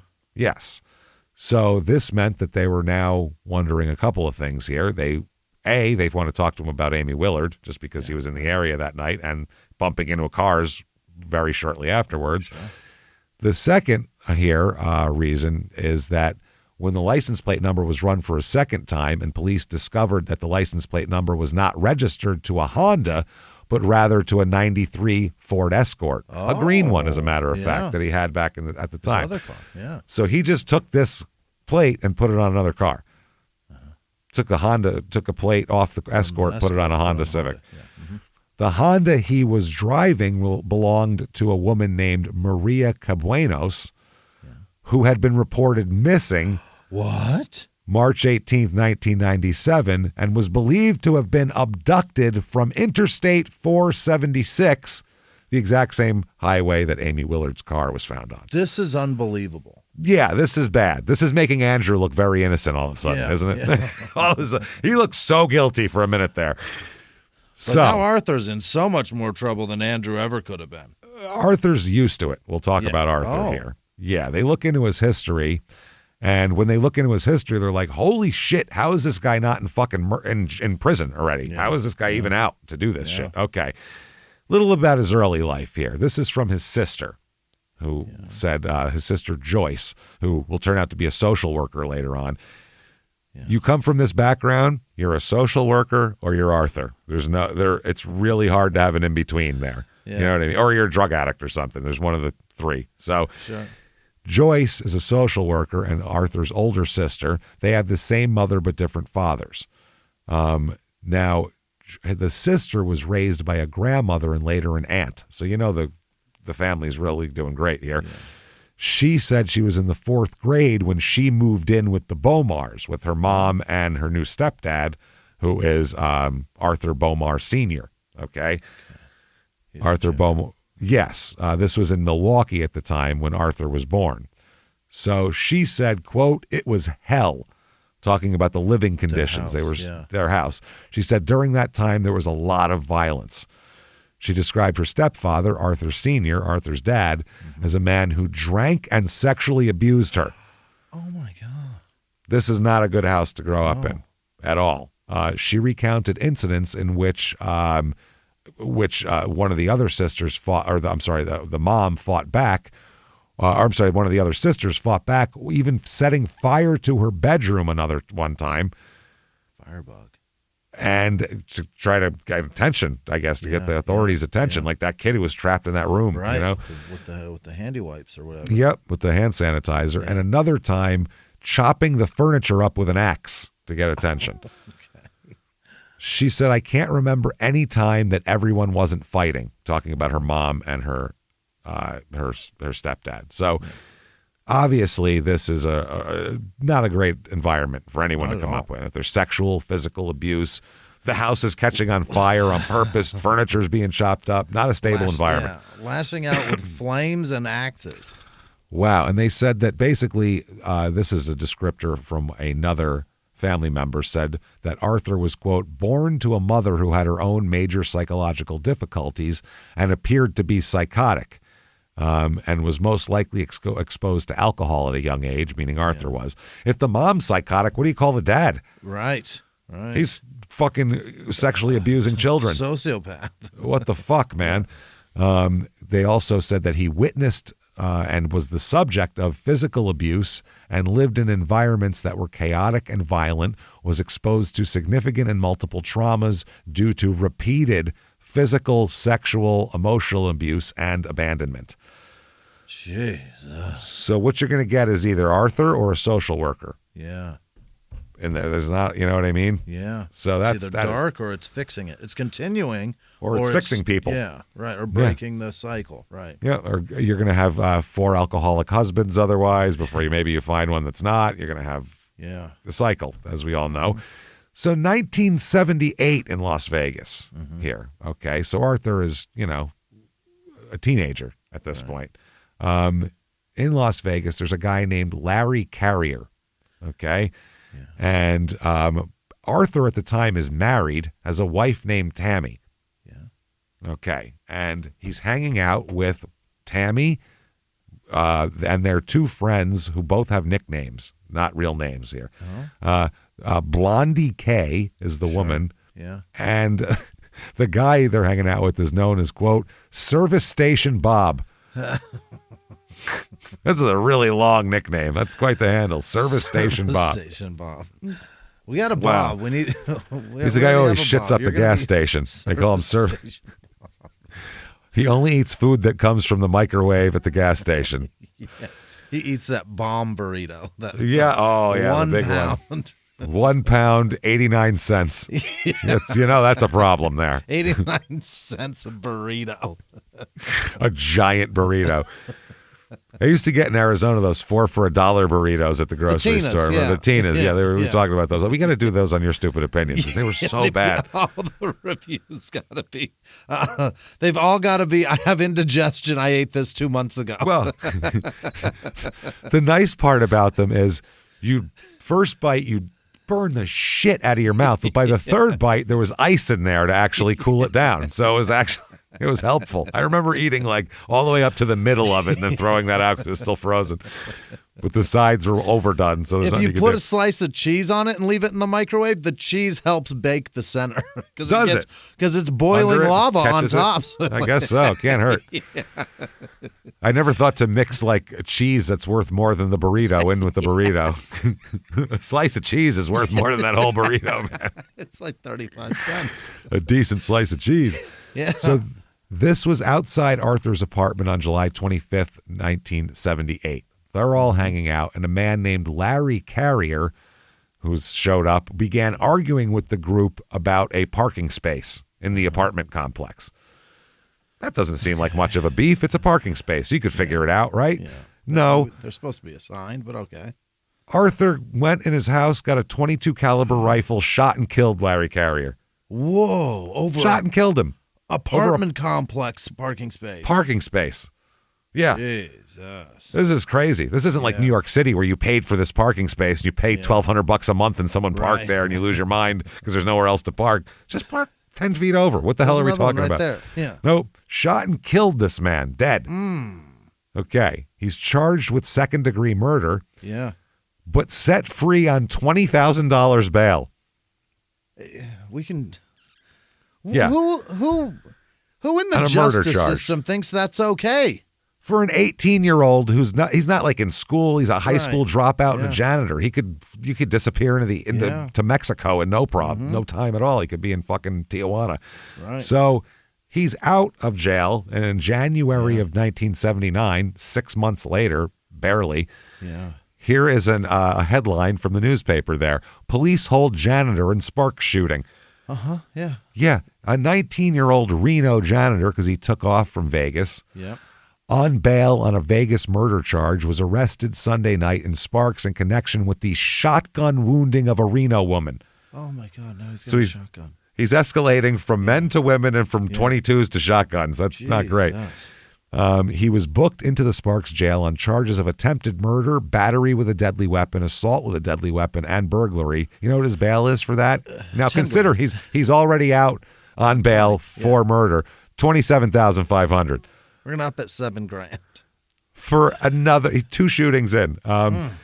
Now, the victim, Sherry Nauman, an 18-year-old grocery store clerk, was admitted to the hospital with a large hole above one knee. He kneecapped her with a shotgun. Wow. This broad's never going to walk the same again. No. From 18 on. Yep. So police said she and Arthur know each other, but police didn't immediately determine a motive for the shooting, which occurred at 6:51 p.m. Saturday, and said the victim and her mother, Joanne Nauman, were sitting on a couch in the mother's residence at 90 East Lenwood Drive when a man entered and fired a shotgun twice at them. He busted into the house and started blasting shots off. The first shot hit a vanity next to Mrs. Nauman, and the second hit her daughter in the leg, and then the gunman fled. Okay, a little more on that. The next day in the newspaper, father of wounded girl reports more shots. Coming back. Yeah, father of a Sparks woman wounded by a shotgun blast reported to police that someone also tried to shoot him on Tuesday. Going after the family, too. Wow, this is crazy. Yeah, Mel, we don't know why. This is like to run into someone's house. They didn't even wait for him to come outside. Yeah. Melvin C. Nauman, a supervisor for L&L Roofing of Reno, told Reno police someone fired a shotgun at him as he was helping to load a truck at the company at 4:25 p.m. He said he was not wounded, but pellets hit the truck. He said that after hearing the shot, he saw a car leaving the area of the company here, and Reno police plan to confer with Sparks police to determine if there's a connection with the shooting. You think they're both shotguns, it's the same family. Yeah. What kind of coincidence would that have to be? Everybody's just oh my God. For it. Yeah. That is crazy. The thing is, they think it's one of Arthur's friends. They said Sherry and a man arrested in connection with her shooting Saturday are friends. She and Arthur were pals. Yeah. So we don't know what happened between them. And Arthur was in custody at the time of the second shooting. So they'd already arrested him. Yeah. It wasn't him, but it's got to be, part of this. So she had a 3.5-inch hole in her leg. That is fucking crazy. The police, they charge it. That's a slug then. It's 3.5-inch hole. That's it's not a pellet. That's a slug. But then pellets were loaded because pellets were found in the truck. Probably staggered. Maybe, birdshot, buckshot. Slug, yeah. There you go. Never know. So that is, I don't even know what to say about that. That's crazy. So 1979, he goes to trial for second-degree murder. Yeah. And he's convicted, because he did it in broad daylight in front of fucking 5 people. Yeah. And that's the parking space murder here. Now, the attempted murder charge in the other case was dismissed in exchange for a guilty plea of battery with a deadly weapon in that case. He is convicted. He is sentenced to, you, sir, may fuck off, life in prison with parole. With parole. With parole. And they add an extra 10 years to it for the deadly weapon, assault with a deadly weapon charge. Yeah. So, life with parole. You think that's going to keep him away for a while. Now, that's in 1979, and by 1996, he's doing the things he's doing as we know him. So, January 1986, 86 now, 10 years before Amy was killed, he's in prison in Nevada. He is forced to plead guilty because while he's in prison, he beat the shit out of his girlfriend in the prison visiting room. She came to say hello. The visiting room. A hell of a hello. He heard she was seeing someone or whatever the fuck it was. Who knows? This fucking idiot said, I'll get away with this in the prison visiting room. You're already in prison, you fucking dummy. So, he faces sentencing on the assault charge because he takes a guilty plea on that in 86. He is charged with battery, and an extra 18 months were tacked onto his sentence. God dang. Okay, 1990. He's released on parole. Wow. Yeah, he did 11 years. That's a bad guy. A murder, an attempted murder, obviously has no respect for anything. If you'll beat your girlfriend, you'd think that would delay his parole at least, because even that happened in prison. But no. That is crazy to only do 11 years for a murder charge. It's not like he went in there and like got a college degree and started teaching the other inmates to speak fucking Swahili or something. Like, he does nothing positive. He's just been an asshole, and they're going to let him out anyway. It doesn't make any sense. I don't get it. So anyway, while on parole, he says, I don't like Nevada. I'd like to get out of here and go somewhere else. They know what I do here. They know, and Nevada is like, well, yeah, sure, love to get him out of our fucking care. That'd be terrific. So and he Sparks. said, it's a small place. They know what he does. Yeah, they know. Everybody knows what he does. So he decides he wants to move. Guess which state he wants to move to? Pennsylvania. Pennsylvania, and he's granted permission. By the authorities in both Nevada and Pennsylvania, and he would then become a part of Pennsylvania's parole system now. So by that time, the reason he wants to move is because his mother had moved from Nevada to Pennsylvania. Okay. And he also had family and friends in the Philadelphia area. So Nevada officials gave him permission to move and assign him a new parole officer out there. So he ends up moving. He ends up moving to Warrington in Bucks County. And which is the home of his father, or his mother and his stepfather, because now his mother and father are divorced. You know, which makes sense. I hope his father's in prison because he's beating and molesting children. I hope she left him. Fuck. Yeah. So they said that Pennsylvania had no choice but to accept him. That's what the spokesperson for the board, state parole board said. Because he's got family there. Mr. Bomar's case fell under what is considered mandatory acceptance via the interstate compact, in that he had established a residence and had an offer of employment. Okay. He had a place to live, and they found him a job. So, you can't say, no, you have to stay here and have no place to live, essentially. I think those rules are different now, though. I hope so. His parole officer recounted him this way, Nevada parole officer. This is a guy who really hates women and despises them and wants to punish them and wants to feel virile and feels that he deserves this. This is his way of getting back. Right. Yeah, he hates his fucking mother is what it is here, obviously. And he acts like he also idealizes her and everything else. But in the end, does not like her at all. He doesn't like her. For his feelings and for what happened to him. Yeah, for sure. If a woman's crazy, you go, where's dad? If a guy's crazy, you go, where's mom? It's just the way it is. I mean, there's exceptions, but that's the general rule here. So November of 1990, he's in Pennsylvania. I would think low profile if I'm this guy. I just got out of prison for murder in 11 years. They're going to be looking at me for everything, I would think. Absolutely. Okay. Now there's a woman named Teresa Thompson. Her car ends up getting stuck in the mud outside the American Legion Hall in Warrington. And she can't get it out of the mud. She's stuck. So just then, a big man with a deep voice stopped and offered her help. He said, I'm Arthur Bomar. I'd love to help you. I'm your hero. She's thrilled, this woman. She's like, oh, thank fuck. She's stuck in the mud. Someone wants to help you out of the mud. You take it. Yeah. So she was like, this is amazing. All this, she said she was so taken with his kindness and just happy-go-lucky demeanor that she eagerly accepted his offer to come home with him. Oh. Well, I guess that's better than buying her a drink. You pulled her out of the mud. That's harder. Anybody can plunk $5 down in a bar. I never thought to offer that. Can I? Who would think? Can I change your flat tire and come sit on my face?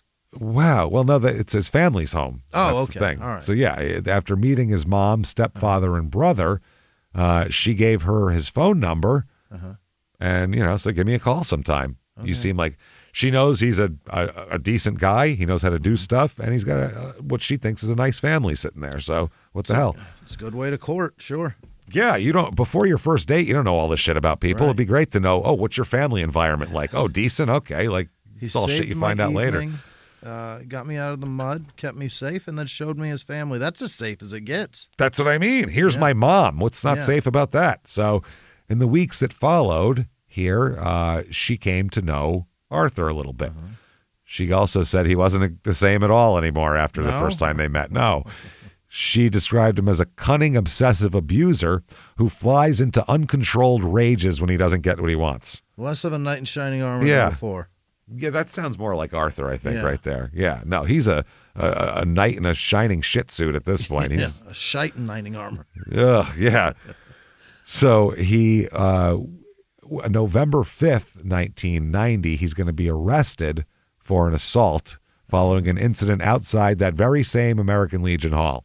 Okay. I don't know why everyone's hanging out at the American Legion so much, but... Yeah, why is he hunting there? Well, Teresa Thompson told police that Arthur was harassing her in the hall. She knew him, she said, in a court appearance, and described him as being usually a very nice guy, very quiet, very calm. She said he was just good to talk to. But she said that she rebuffed him this particular night. Yeah. She didn't want to be with him, as a girlfriend. Yeah. And she headed out to a friend's car, and she said that Arthur fucking followed her out there, dragged her out of the seat, picked her up and threw her onto the roof of another car, grabbed her by the hair and punched her in the forehead. That's not terrifying or anything. Holy shit. That is insane. That's insane.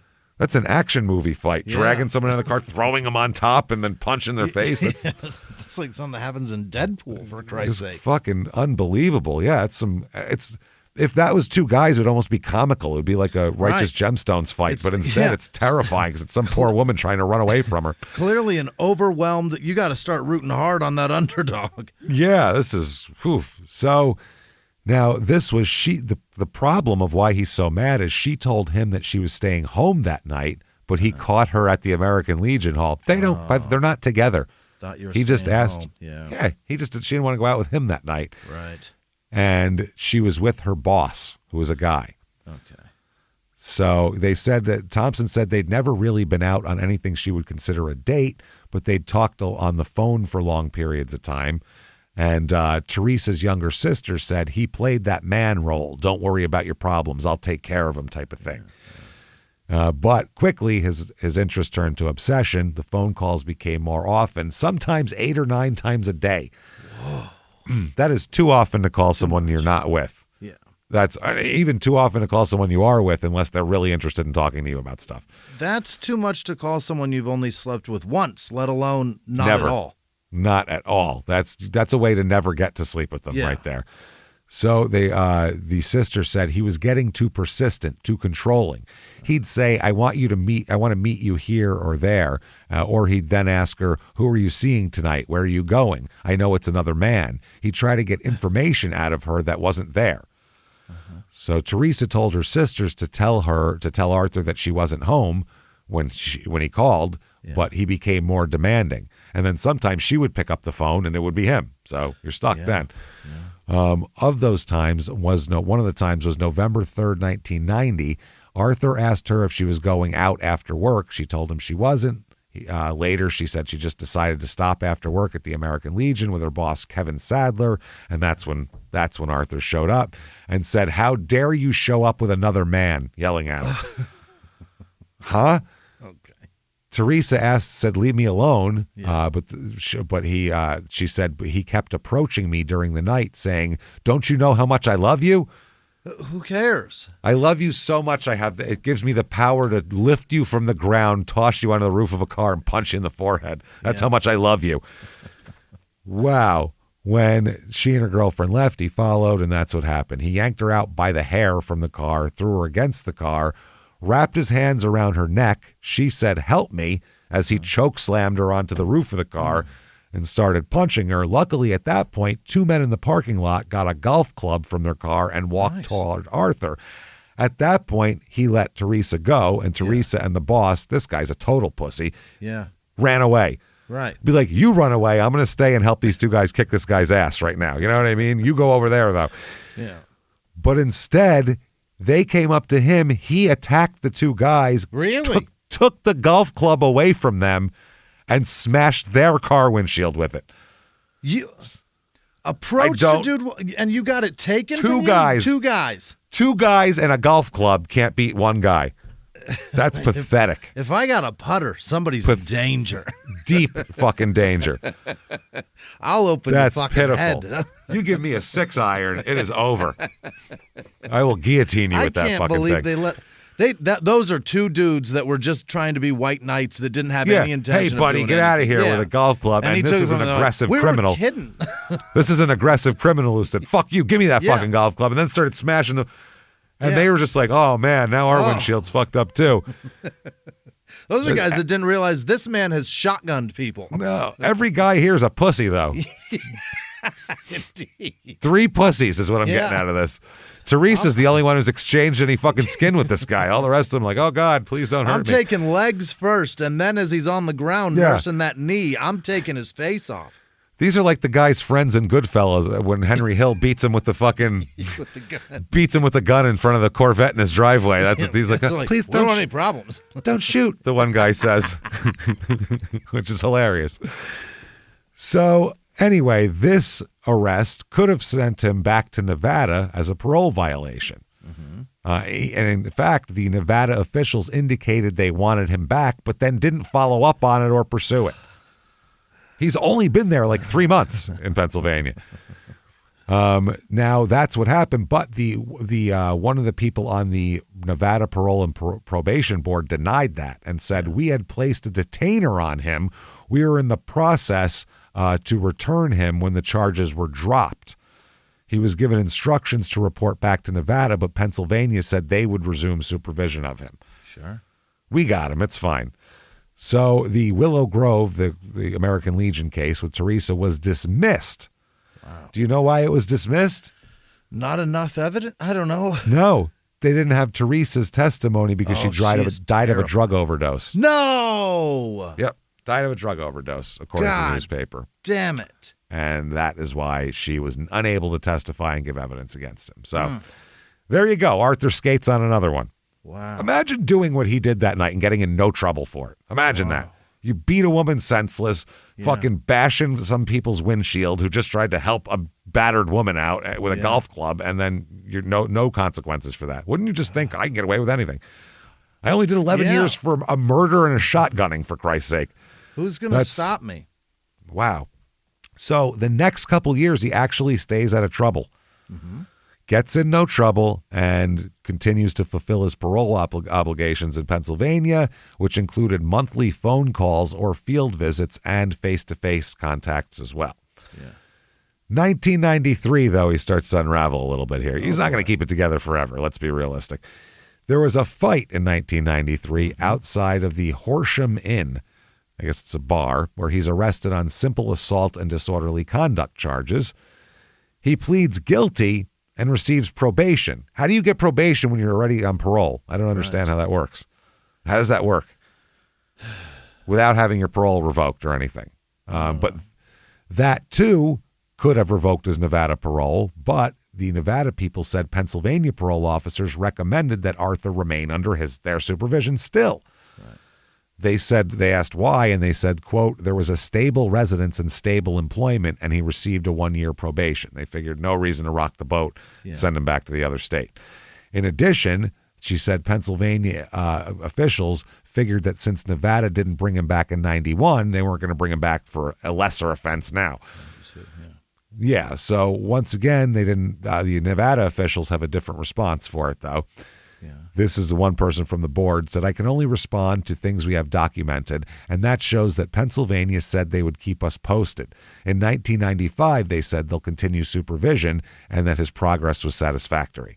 Okay. So they're passing the buck back and forth, these two states. Yeah, trying to force the other one to... Yeah.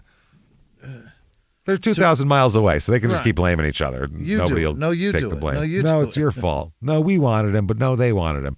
So 1993, Arthur, obviously this guy is irresistible to the ladies. Yeah.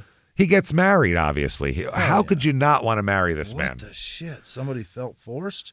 Wow. He was working. He's real charming when he wants to be. That's what they all say. He was working as an orderly in Doylestown at the hospital, Doylestown Hospital in Bucks County, when he met Joyce, who was a coworker at the hospital. Yeah.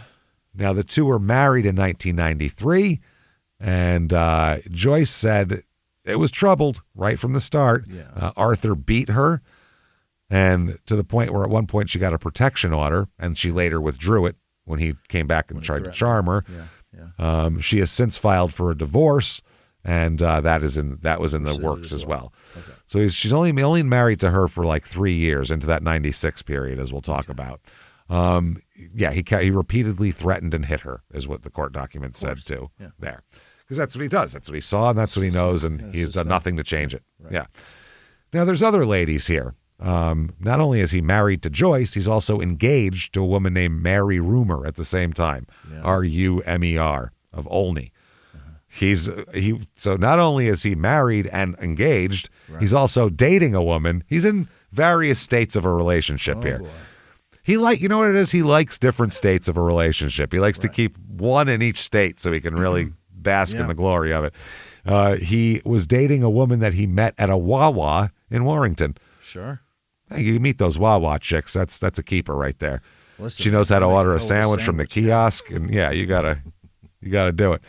Now, none of the women knew about each other, by the way. He wasn't like that old he was joke. keeping this all a secret, by the way. Find a girl that makes a sandwich, that mows the lawn, does the dishes, and fucks you right, and make sure that none of those four meet each other. That's the one. Yeah, that's a joke from the 40s, and it's absolutely awful legit. Joke ever. It's like a Henny Youngman joke, but he's living it. He's living it. He heard it and he lived it. Yeah, because I know it. I know how it goes. During this time, he also stalked dozens of women, stealing clothes and ID cards from their vehicles. Basically, later on, they will find items belonging to as many as 40 women in a storage locker. God dang. 40. And usually when he would do that, meant he was going... That was like a placekeeper. I'll keep this one for later when I go after that person. Creepy. He worked several jobs during this period. One was the orderly at Doylestown Hospital where he met his wife, who was a nursing assistant. He also worked for a tree surgeon. So you can add thief to that list, too, of shit. Yeah. He's also a fucking thief that charges insane amounts of money for cutting a goddamn fucking tree limb down. The hospital fired Arthur in 1994, and he turned to odd jobs. And he and Joyce moved into a trailer near Huntingdon, which is about a 4-hour trip into central Pennsylvania at that point, sometime. He is charged with a simple assault on October 17th, 1995. Don't know what happened. It just says it was on North Front Street. This happened. He's charged with simple assault. So that's a goddamn another charge that he should have been taken off the street for. So anyway, they're living in Lansdale in Montgomery County in 1996. That's Arthur and Joyce. They settled into a weird little arrangement. Now, she had filed for divorce already and all that, but basically Arthur would spend Monday through Friday morning with her, and then he would go to the bars and clubs on the weekend and not come home. Oh. And that was the arrangement they had. Like, I'll be here during the week, but then I got to be gone on the weekends. I got bars to hit. Yeah. So I'll stay at hotels? How's that?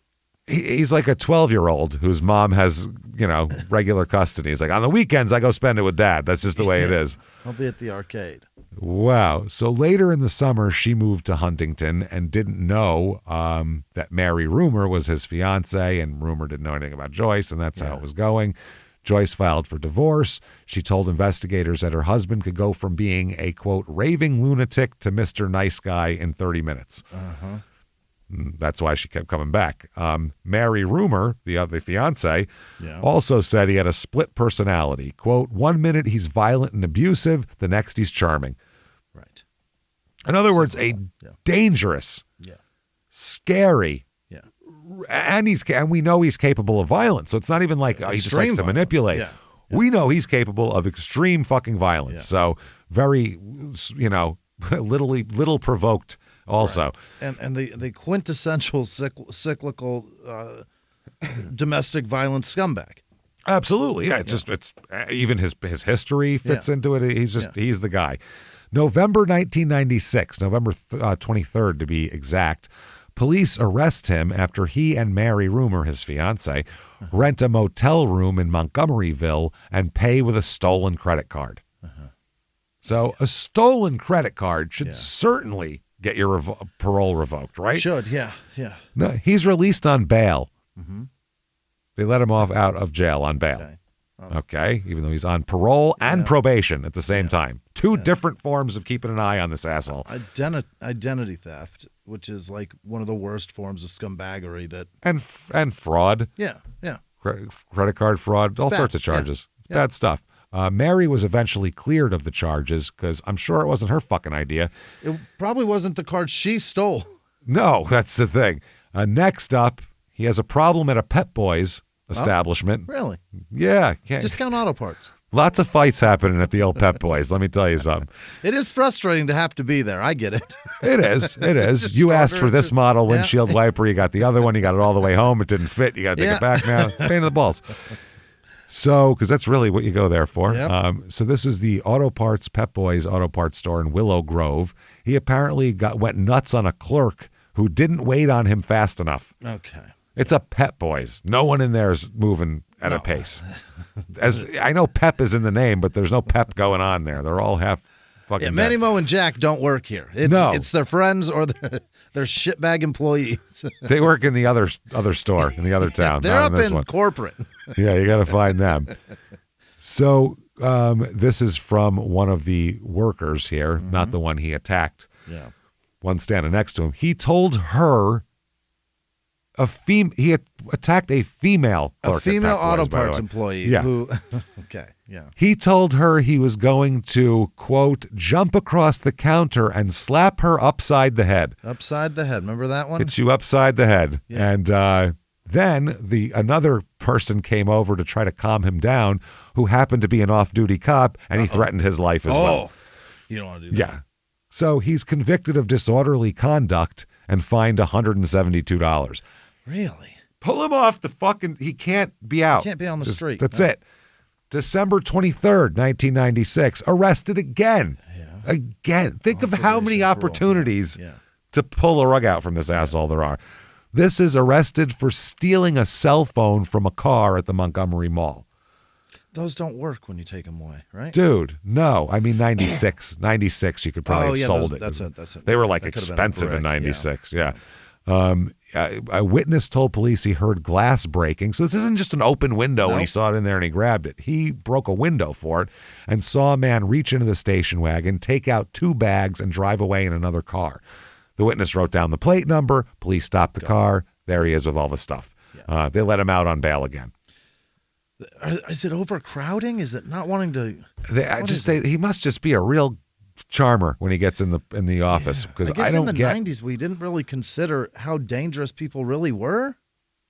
I think we did. I think it was over paranoid in the 90s. I don't know. They were too busy breaking teenagers' balls in the 90s for fucking around. Yeah. That's really what it was. We were not public enemy number one, but this guy, you can let him go. Yeah. Of shit. Oh, if you're 17 and you do something, lock him up for years. But this guy, it's fine. Ridiculous. An asshole smoking There's a weed. kid with weed. My God. Put him away. Kid's got a skateboard, man. You know he's up to no good. And weed? Get the cuffs out.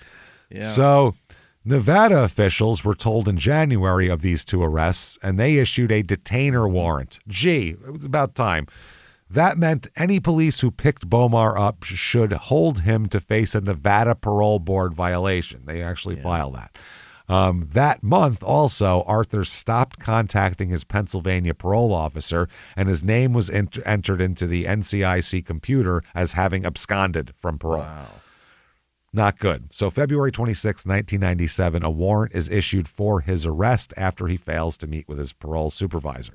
Yeah. Okay. The problem is, though, when you're arrested when your warrant's issued for not checking in with your supervisor, it's known as a technical violation, meaning it's not in and of itself criminal.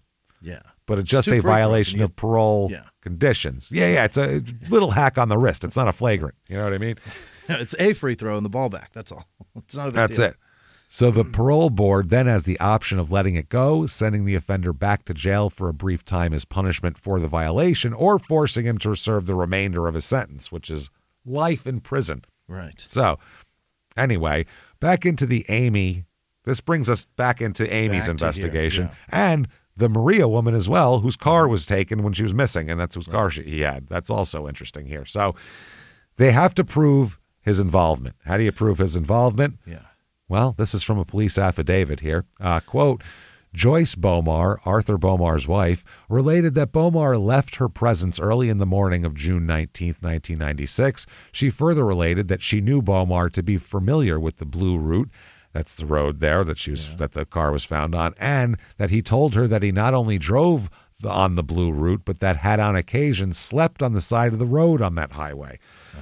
Additionally, Mrs. Bomar told investigators that after the morning hours of June 19th, 1996, the first time she spoke with Arthur was in the evening hours of June 20th or the 21st, after the murder. When she spoke with Arthur on that occasion, he told her he had injured his hands and needed bandages. Right. Which you would need probably after all that fighting and cutting and everything else. Here's another woman he dated. Quote, police interviewed a young woman who was dating Arthur Bomar at the time of the murder, Amy's murder. She further stated that Mr. Bomar told her that night that he was going to Smokey Joe's to meet some friends. Okay. So now that she just placed him going to Smokey Joe's. Yep. So then his fiance, Mary Rumor here. Right. I just love that a married man has a fiance. That's just hilarious to me. So fucking funny. So July 10th, 97, 2 Pennsylvania police troopers meet with his girlfriend, Mary, and Mary tells the troopers, Mary Rumor, that he had confessed to her that he murdered Amy Willard. Oh. Yeah. She told police that Arthur related the following events to her, that Arthur observed Amy leaving the bar, getting into her car, and starting to drive away. He followed in his own car. Then he stopped her car on Interstate 476 and flashed a fake police badge. Oh, my God. That's what got her out of the car. When Amy asked why she was being stopped, that's when Arthur told her that she was swerving on the road. Amy became angry. This is bullshit, she said. Yeah. I wasn't swerving, so that's pretty funny. She knows I'm not drunk. I know what I drank. Yeah. And Amy has balls, so she became angry, at which point Arthur punched her and knocked her unconscious. That's what started this. After placing Amy in the car, Arthur told Mary that he drove to an abandoned building, took the victim's clothes, placed them in a trash bag, and threw them away. Uh-huh. He then hit her in this place is in Chester, by the way. That's why Chester's the town. That he hit her in the head with a hard object and killed her, and also even admitted raping her to Mary. What? You tell your fiance that you're a rapist murderer. You're a serial killer, essentially, is what you tell her. I got an MO, is what you tell her, and here it is. What did she say? She said, okay. Mm-hmm. I mean, there's nothing. Yeah. She also told troopers that he had shown her the location on I-476 where Amy Willard's car was abandoned, as well as the vacant lot where her body was recovered. Oh, my God. He took her on a murder Showed tour. Her the location. Little murder tour. That's all. Yeah. Took her in a little bus. They had bag lunches. Oh, boy. Also, the night that Amy's body was found, he was stopped a few blocks from the lot to question him about an unrelated rape. Unrelated, and then let him go. Think about how many pieces of identification and little trinkets he's got of these women. Trophies. How much is he doing, man? Mm-hmm. So they need to figure out what's going on, and they need DNA out of this guy. That's what this is going to be here. So they found that his 93 Ford Escort that he was driving at the time Amy disappeared had been involved in an accident. That's why he wasn't driving it anymore. He abandoned it, and it was he was driving this Honda that he apparently stole from the Cabuenos woman. Yeah. Okay, they tracked the Escort down to a towing company that was around the night of the accident, and they said they still had the car. He never picked it up. Years later, 4 fucking years later. That's how useless. Or not 4 years, are. like 2 years later, a Ford Escort. Yeah, they set it on fire. It's a fucking old Ford Escort. It's been an accident. Yeah. The first thing that came to the attention of the investigators when they went to look at this car was the tires. Firestone 440, 13 inches. 13s. Yeah. And the only car that could have that is a 63 Pontiac Tempest. Sorry. So the police seized and removed the following articles from the car: the front left tire of the vehicle, a Firestone FR 440 P17570R13, the oil pan from the undercarriage of the vehicle. Do you know why? Why? It matches up with her burn perfectly. He ran her over? Yep, he fucking ran her over. That's where those other injuries came from. And then sat on her for a minute while it burned her? Yep. That contained, by the way, also the right front door panel, which contained several brownish spots, later testing positive for blood. Yeah. Tire taken was consistent with the tread design, size, wear pattern, and tire impressions taken from the area where the car was found. And it's just sitting there in an impound lot. Yep. It just the key to it all was sitting in a lot. Oh, my God. Covered in dust and dirt with no one looking twice at it for a year, over a year. God. The repeating cross rectangle-shaped features, the vertical lines, and the machined edge present on the oil pan taken from this car matched the pattern of injury perfectly to the right side of Amy's body as well. Horrifying. Then the DNA comes in. They execute a search warrant for samples of his blood. DNA testing of the blood samples established that it is a perfect match. Matched the DNA profile of the male fraction developed from vaginal swabs taken from Amy. There was a 1 in 500 million chance that it's somebody else. So 1 in 500 million is the odds on this one. Slam dunk. Pretty good. Yeah. Pretty good, I would say. Like almost 2 Americas, probably pretty good. So pretty. There's only 2 people. Yeah. There'd be a person. Less than 2. It'd be 1 500 million. So half a person in America basically has that blood, and it's this asshole. Yeah. So they said also the DNA testing of the blood stains on the door panel indicated that Amy was a contributor to those stains as well. Yeah. So she was in the car.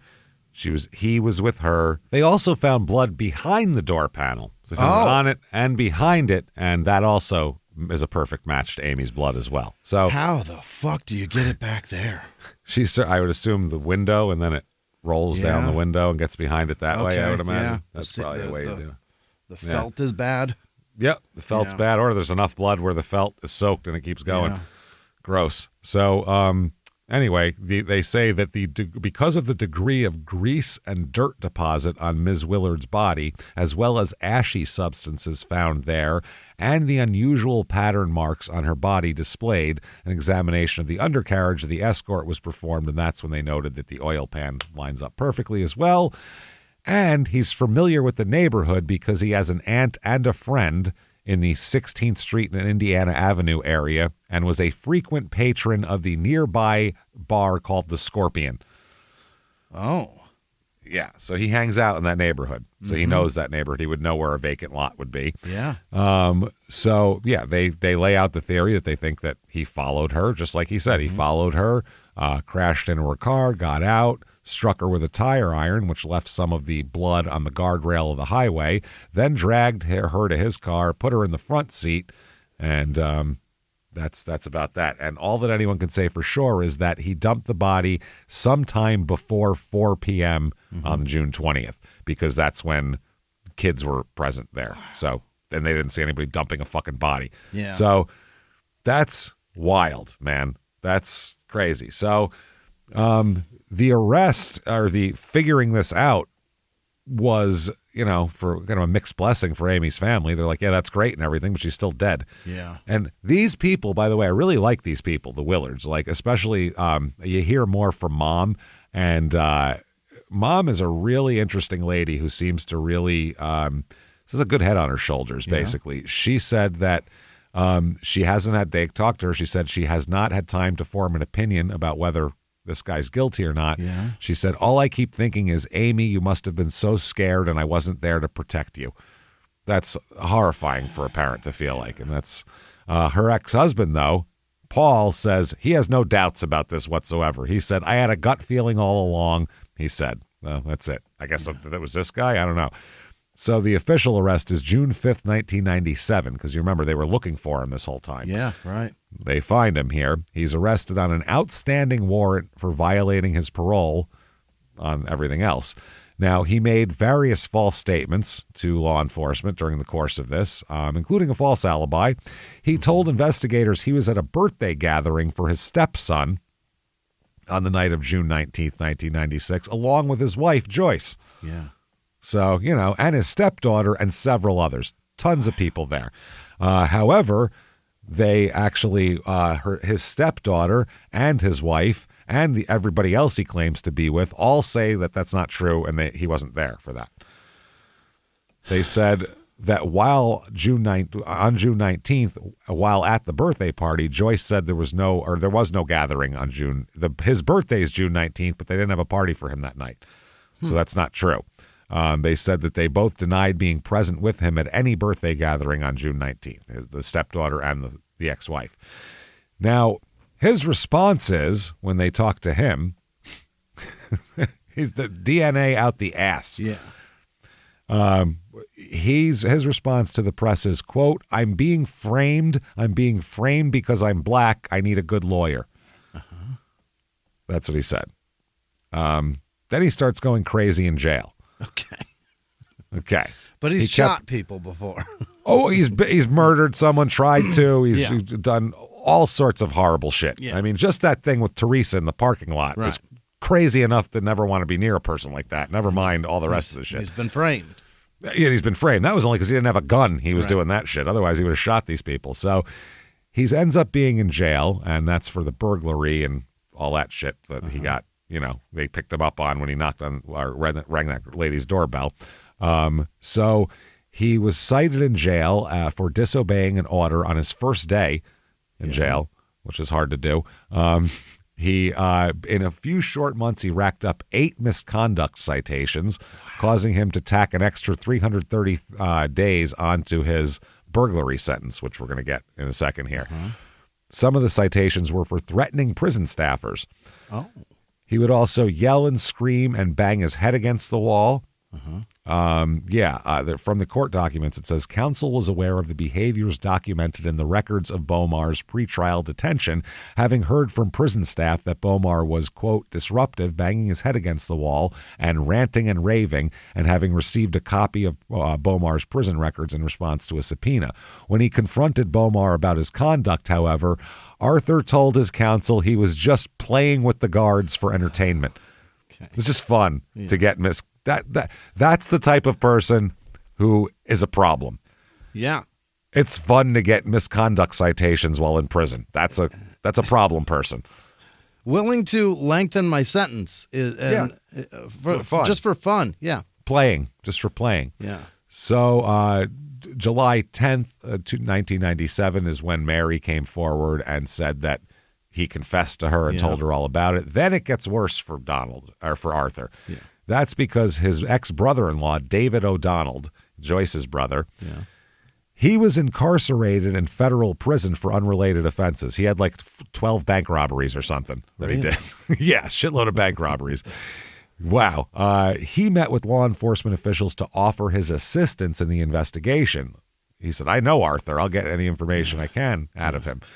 So they said, sure, and they transferred him to the Montgomery County Correctional Facility where Arthur was being held. Right.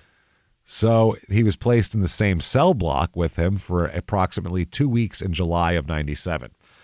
On July 17th, 97, while Arthur was in his brother-in-law's cell here, Arthur told him, quote, if I had disposed of the body, there would be no problem. Then said, no body, no grand jury indictment, which is it's not bad. It's not bad. I mean, it's not no body, no crime, but no crime, no grand jury indictment. It's all the same thing. It all comes back to that. So an actual no body, no crime, he said, but in a much more legalistic way. In addition, Arthur stated that, quote, if everyone does what I tell them, I'll be all right. Mm-hmm. Give him an alibi and all that kind of shit. Later in that day, his brother-in-law was in Arthur's cell, and Arthur said, quote, I grabbed the bitch and she said, please don't do this. He then said that he told her, I'll do whatever the fuck I want, just shut up. To which she replied, just don't kill me, I'll do anything. All fair on her part. Then Arthur told his brother-in-law at that point, quote, we did whatever we wanted with her. She did whatever we told. He's alone, by the way. Oh. There's nobody with him. Yeah. We is now me. Him in his head. Yeah, that's insane. Does he think of his penis as a separate entity or something? Because this is fucking creepy. Yeah.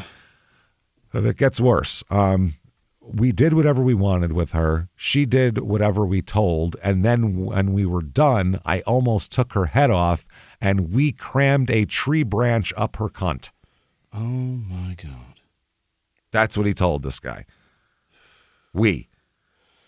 Meanwhile, he makes it sound like it was consensual because he told her to, but she was already very injured. Very injured and bargaining for her very life. Yeah. And he's like, yeah, it was like that turned into a date for him at that point. Like, he's a fucking monster. This is horrifying. And we know, by the way, unless the cops told him this, which they say they didn't, the tree branch thing was not publicly reported at all. At this point, the only people that knew about the tree branch were the homicide detectives, the people who found her and whoever killed her. That's it. Yeah. No one else knew. So for this guy to get that information was a big fucking deal. It was the police neither disclosed this detail to this guy or showed him photographs of the body. So this guy had no way of knowing that otherwise. Wow.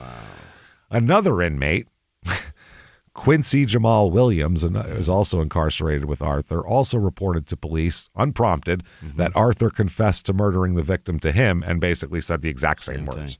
He even said no body, no grand jury indictment. Unbelievable. Yeah.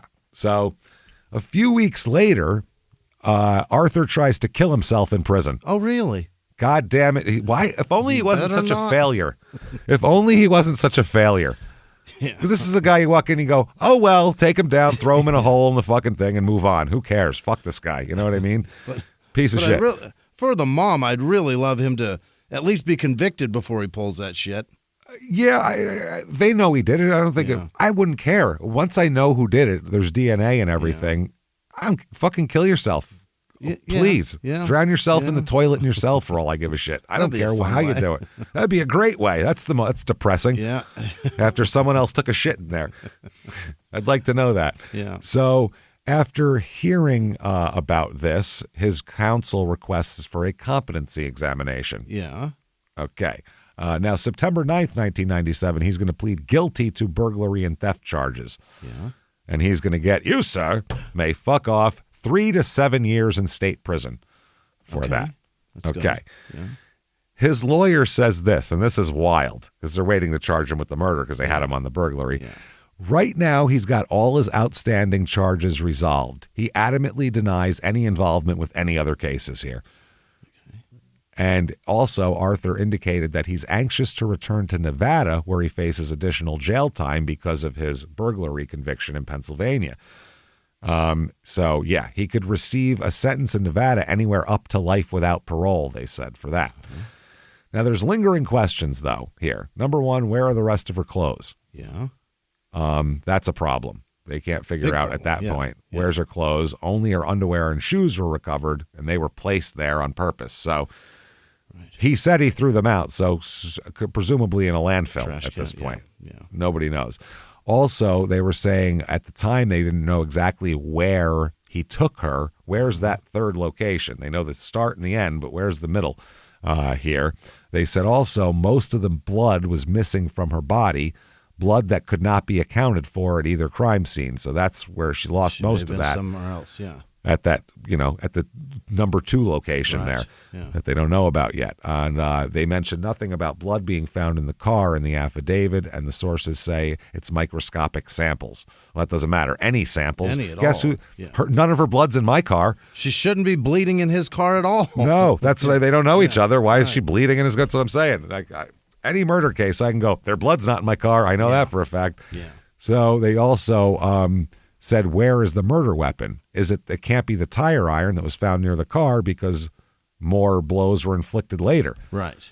So it has to be something else later. They don't know. They do know that no fibers or hairs were found on the tire iron, only blood. And who knows why that is, but either way, there's got to be another weapon. It can't be that. Right. And can they trace the greasy and ash-like substances found on her body to Arthur as well? Also, they said, how did he, because at this point, based on not what he said, they don't know how he would get her out of the car and all that kind of thing. So that's what they're worried about. So the evidence, obviously, you got your forensic evidence here linking him. Expert in tire tracks are linking him with the tires. Impression taken from the site there. There's also pattern injuries that match up perfectly to his oil pan. That's a thing here. It matches a repeating pattern of rectangle with crosses in it, vertical lines and machined edges match the features of the pattern injury on the right side of her thorax, and opined that the oil pan caused the injury. DNA evidence, clearly, they said there's that, and they said it's 1 in 800 million, 1 in 500 million for the black population. The profile's 1 in 1.6 billion for white people, 1 in 500 million for black people, 1 in 800 million Hispanic people. So I don't understand why he ran her over. It's you, Chief. It makes no sense. None. No sense. And he must have been over her for a second for the pattern to get on her. He's you know done what I mean? So much to hurt this poor woman. Maybe he got stuck on her? Maybe. It's a Ford fucking Escort. Yeah, it's low. Yeah. It's low. Those are shit boxes, too. Yeah. It would, like, if he ran and got stuck on her, like the back wheels would have came off the ground. It's a little shit box. You put a fucking penny in the back and it goes. So another expert in DNA analysis said that all the car stains are hers too. Yeah. So they said hers, though, because they're smaller samples, it's less. It's not like 1 in 500 million for her. Yeah. The fact that her profile is consistent with the blood stains was only approximately in 1 in 12 people for white people. So that's a problem a little bit. Yeah. But all the rest of it really brings it together. Yeah. 1 in 12. Now back to 1 in 12 people can't have one in that many of him. No, no, that's what I mean. That's not possible. Maria Cabuenos, the missing woman whose car was found in his possession here. She was a 25-year-old woman, a native of the Philippines, who disappeared on March 16th, 1997. When she left the Waniata Park home she shared with her 2 brothers for a half-day shift as a lab technician with the SmithKline Beecham Company in Montgomery County. Mm-hmm. She's one of 11 siblings and was expected to be at her sister's house for Sunday lunch. Yeah. They said that she was the kind of person who would call if she was going to be late. They said her sister, Donna, figured maybe she went shopping, but it wasn't normal for her to do that without asking anyone else if they wanted to go. Right. She's very enmeshed with her family, all these siblings. They all come from a foreign country and hang out together. So if she's going out, she's asking one of her sisters to go. The day before she disappeared, Maria drove their parents to the airport for a trip to the Philippines. For 2 weeks, the siblings refused to tell the couple that Maria was missing because they were over there. Yeah. So they said her mother has a heart condition and they feared that she'd die over there. So, wow, that is crazy. So the car belonging to her was found with him here. Also, they connected Arthur and her through a series of events that unfolded after her disappearance. Yeah. She was reported missing when she failed to show up for her overnight shift at the place she worked, the lab. And when they found him with her vehicle, he claimed to have purchased the vehicle from a stranger in Philadelphia, the Honda that he was found with when he was arrested. But inside the car, they found blood stains that match her DNA. Okay. Which doesn't necessarily, people bleed in her car, but there's another problem. When they search Arthur's home, his trailer, they find her watch. Oh.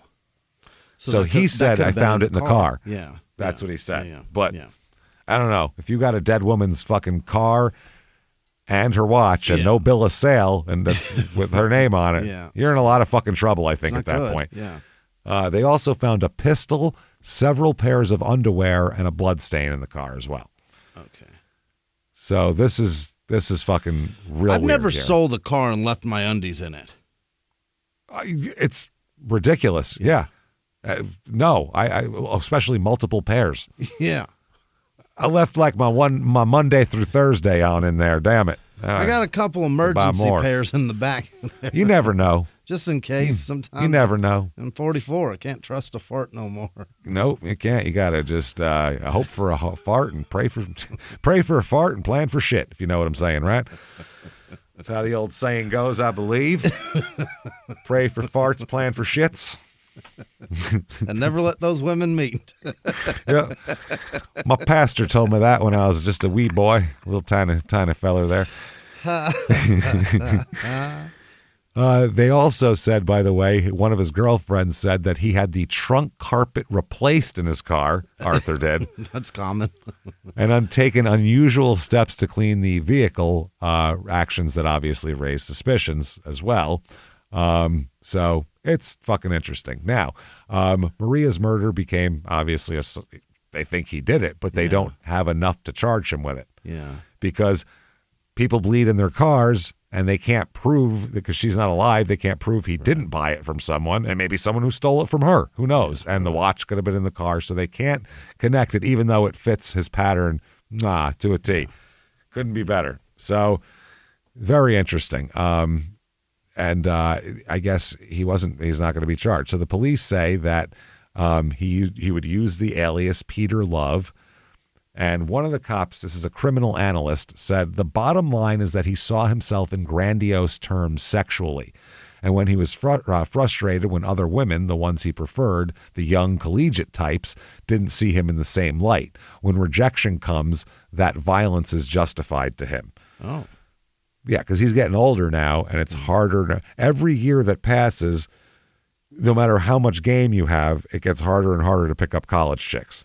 That's true. That's the thing. Yeah. That's the thing with him. When before he could talk him into chicks. it. Yeah. Yes, exactly. I would think, the older you get, the less they would want you, I would imagine. Yeah. And the older unless you're very wealthy or coach North Carolina less, football or something. I don't know. Yeah. Should be the less you want it to. You get the less you want. Exactly. But I mean, even if you want it, it really doesn't matter because they don't fucking want you at that point. Because that's rape. Yeah, that's creepy as fuck. Yeah. So he's going to plead not guilty to Amy's murder. Okay. Here. And they're not going to charge him with the Cabuenos murder at all here. So they finally, after all this, right before his trial, they find Maria's body. Yeah. They find she was dead. Her body was found in the trunk of a burned out car. Where? And she was murdered in Philly. Yeah. Uh-huh. And they said there was no definitive way of proving that he murdered her because of the lack of physical evidence, especially with a burned out car. And but they know that he did it, basically. It's like, give me a fucking break. No other suspects ever emerged in her murder either, just him. I think him having her car is pretty much that's the key. So they're going to try and see if he's competent here. A psychiatrist examines him and performed an examination with defense counsel and a psychiatrist retained by the state present as well. This doctor was not provided any records to review. Defense counsel spoke with him shortly before the examination and advised him of the concerns that prompted being here. Suicide attempt, whatever. The doctor notes that he found no evidence of psychosis in Arthur and explained that Arthur's beliefs about his fiancée and wife being raped were not strictly speaking delusional because he was willing to give up those beliefs based on their verbal representations that they had not been raped. Basically, he would rape his wives and girlfriends and then have them make sure to tell him that they weren't. He didn't rape them afterwards. Right. That was the thing that he did here. Jesus Christ. They also observed that while Bomar mentioned he felt spirits, which he referred to as God's spirits, these feelings were more religious and spiritual than hallucinatory or delusional. More, in a nebulous way, not I actually see him and he's standing right there and this is what he looks like. Yeah. So the report noted that although Arthur was cooperative during the interview, there were topics that he did not wish to discuss, deeming them not relevant. Those topics included his childhood, his family, his education, his work, his criminal history, basically his whole life before sitting before you here, which prevented the doctor from being able to do his job properly here. But he concludes, based on what he saw, quote, in my opinion, within reasonable medical certainty, Arthur Bomar is mentally competent to proceed. He's aware of the nature of his consequence and the consequences of the legal situation in which he finds himself, and he can work with his attorney preparing for his defense. There are times when he is resistant to working with Mr. Much, that's the attorney, and reluctant to working with him, but as he's indicated, he is able to do so when he chooses so. With Mr. Bomar, in my opinion, it's more a matter of lack of willingness rather than lack of ability to work with his attorney. Clearly, he is aware of the participants in the courtroom and their functions and is able to understand their role or his role within the system. So the doctor noted that he's highly suspicious, Arthur is, characterized him as having paranoid personality disorder, and recommended the use of stabilizing medication in the event that his suspiciousness becomes excessive and interferes with his ability to work effectively with his counsel. Mm-hmm. His attitude is also interesting. The investigators say in all the meetings, he has a real bring-it-on attitude. He'll won't admit to jack shit and challenges the cops to show him proof. Come and get me. Come show me, which is what innocent people do unless you're really guilty. Right. So in one interview, though, he broke down and cried, but we don't know why. Huh. Now, prosecutors offer him a deal because they're going for the death penalty. Yeah.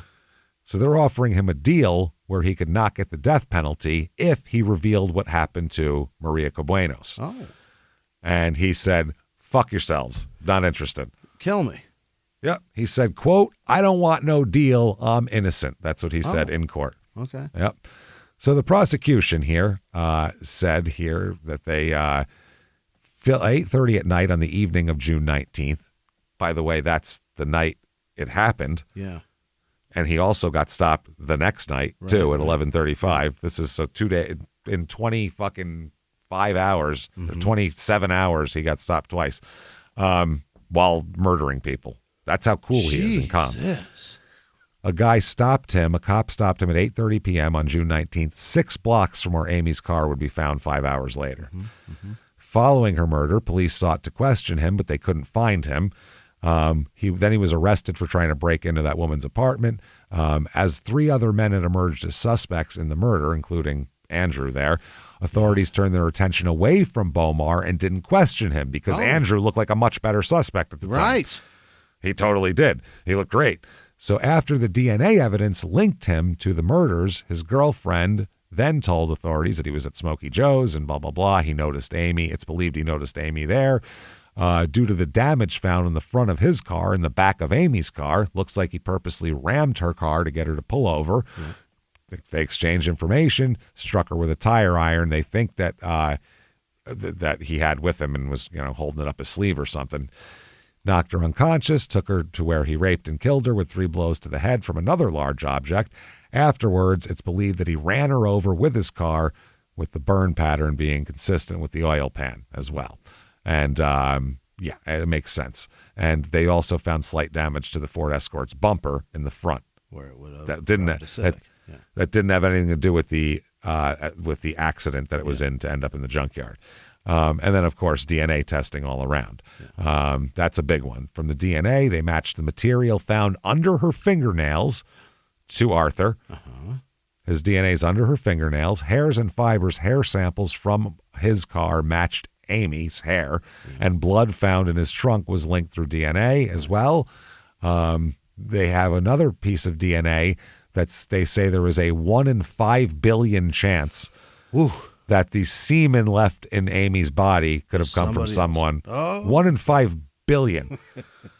That is more than half the world's population. That's problems. Yeah, so there was only 7 in the 90s. There might be like a Mongolian guy somewhere that shares your DNA, but that's a Sherpa, way the fuck up Everest. So he was busy that day.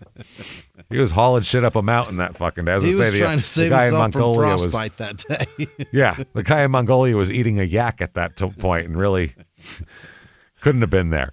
And of course, the tire impressions as well. Yeah. The investigators say that he used the bump and abduct strategy to target her, deliberately causing the minor accident. Now, the brother-in-law testifies here, and they say, did the defendant say to you on that date in your cell, quote, if I, meaning Arthur, had disposed of the body, there would be no problem? Yes. He made that statement to you. Yes. Did he also make the statement to you, quote, no body, no grand jury indictment? Yeah. Yes.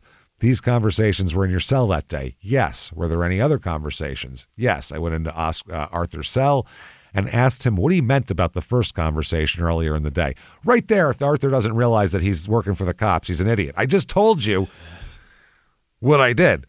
And all I did was say, I thought you told me you weren't involved in none of this. And he just said, well, he was. He said he grabbed his words were, I grabbed the bitch and she said, please don't do this. He said, I'll do whatever the fuck I want. Just shut up. She said, please don't kill me. I'll do anything. He took her. He said he took her and did whatever he wanted in a van. He used the words We did whatever we wanted to her. She did whatever we told her. And when we were done, I almost took her head off and we crammed a tree branch up her cunt, then dumped the bitch. That was the end of the conversation. And he went and got on the phone. Holy fuck, this guy's scum of the earth. He also has some fun during trial. Several times during trial, Arthur has outbursts and makes obscene gestures to witnesses, lawyers, judges, the families, whoever, and needed to be restrained several times. The defense, what's their case going to be like? No, he didn't do it. He's been framed. They call no witnesses, arguing that the case was based on circumstantial evidence and that the witnesses are not to be believed. There's DNA of 5 different stripes. There's blood, there's hair, there's fucking semen. It's all over the place. Fingernails. That's 4 different types of DNA that they match to him, to this, to everything, the car, her, him to her, him to her, him to the car, her to the car. Wow. You got to put on some kind of defense that, like, they don't know how to test DNA or some shit, because that's not going to work. In the defense, in the closing arguments, his lawyer told jurors that he suffered from a low IQ, which everybody says he's fucking sharp. He's not dumb. Severe emotional and mental disturbances, and possibly even brain damage. Maybe.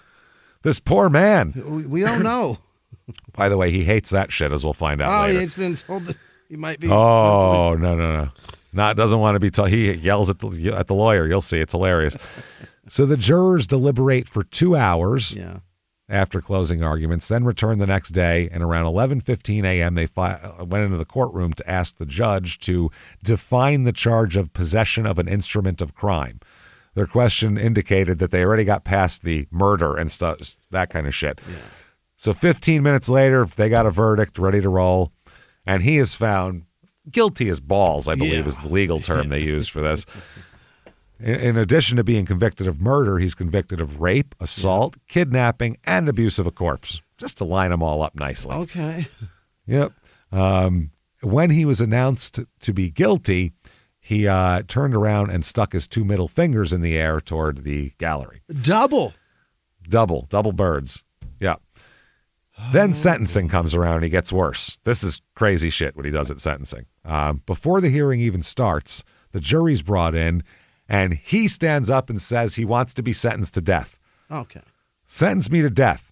He refused to wear street clothes, which he has the right to do because it makes you not look like a prisoner, and was brought into the hearing in his prison garb and said, I've been found guilty in this courtroom of something I didn't do. It doesn't make any difference how I'm dressed. Okay.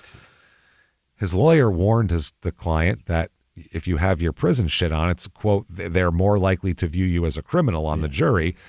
And he says, everybody else has, quote, it's not going to make any difference. It don't make no difference if they see me in this shit or not. I'd rather they give me the death penalty anyway, like I said. Okay.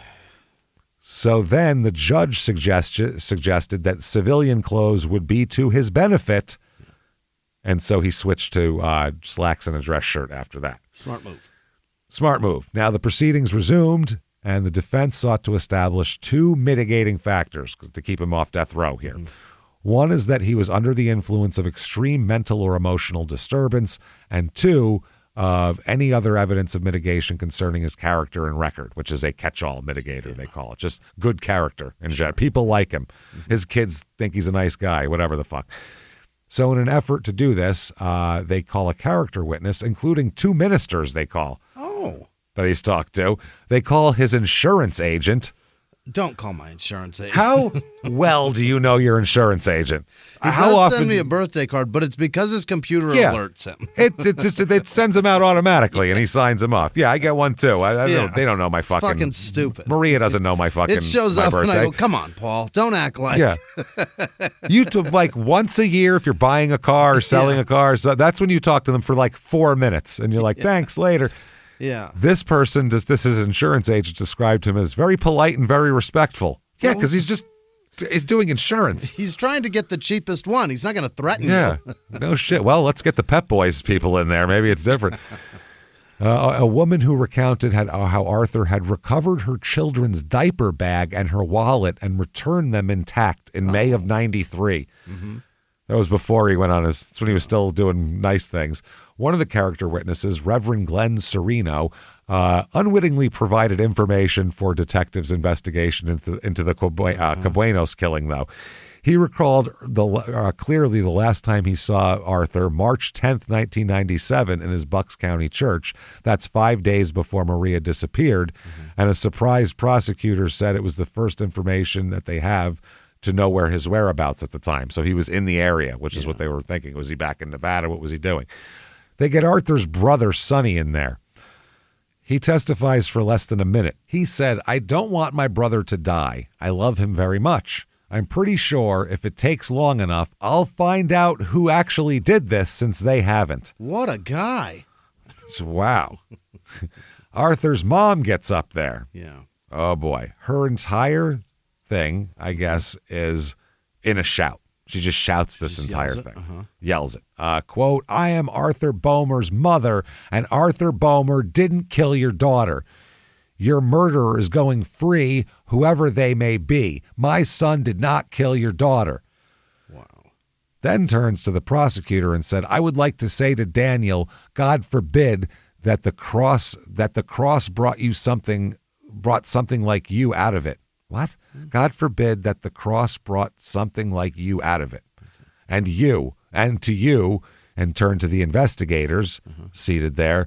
She said, quote, "Vengeance is mine, saith the Lord, with your lying self." Which that's from the Bible, I believe. With your lying self. "Vengeance is mine, saith the Lord, with your lying ass." I think that's how it's said in the Bible. So it's not an exact quote from her, but it's close. She should have said, "I want to speak to your manager." Yeah, this is wild. "You have lied, you have cheated, and you have disgraced this court of the United States of America." Yeah. America. And to the jury, don't do this because they're the ones decide. Don't. To the jury, you're supposed to go, "You're doing a great job." Well done. And to the jury, "If you would have listened to the evidence, you would have not found my son guilty. You're only looking at his color." Yikes. "Well, yeah, I'm looking at the color red, like his blood that's all over shit, and all hers is in him. I'm also looking at the color white, like semen that was found inside of her. This isn't a matter of color. There's shitloads of evidence." Wait, there's a lot of color in this physical evidence case, and it's all bad. Yeah, don't get me wrong, there's racism out there, and people definitely get arrested for whatever, but this isn't it, man. Yeah. This isn't the fucking hill to die on here. His mother then said, "He did not kill Amy Willard. He did a lot of things in his days. He ain't no angel, but he ain't killed nobody." Well, we know for a fact he shot that guy in fucking Nevada. He even admitted to it. So, wow. She then said, "Listen to what I say. When you stop thinking for yourself, you are looking for another Hitler, because that's how he took over Germany.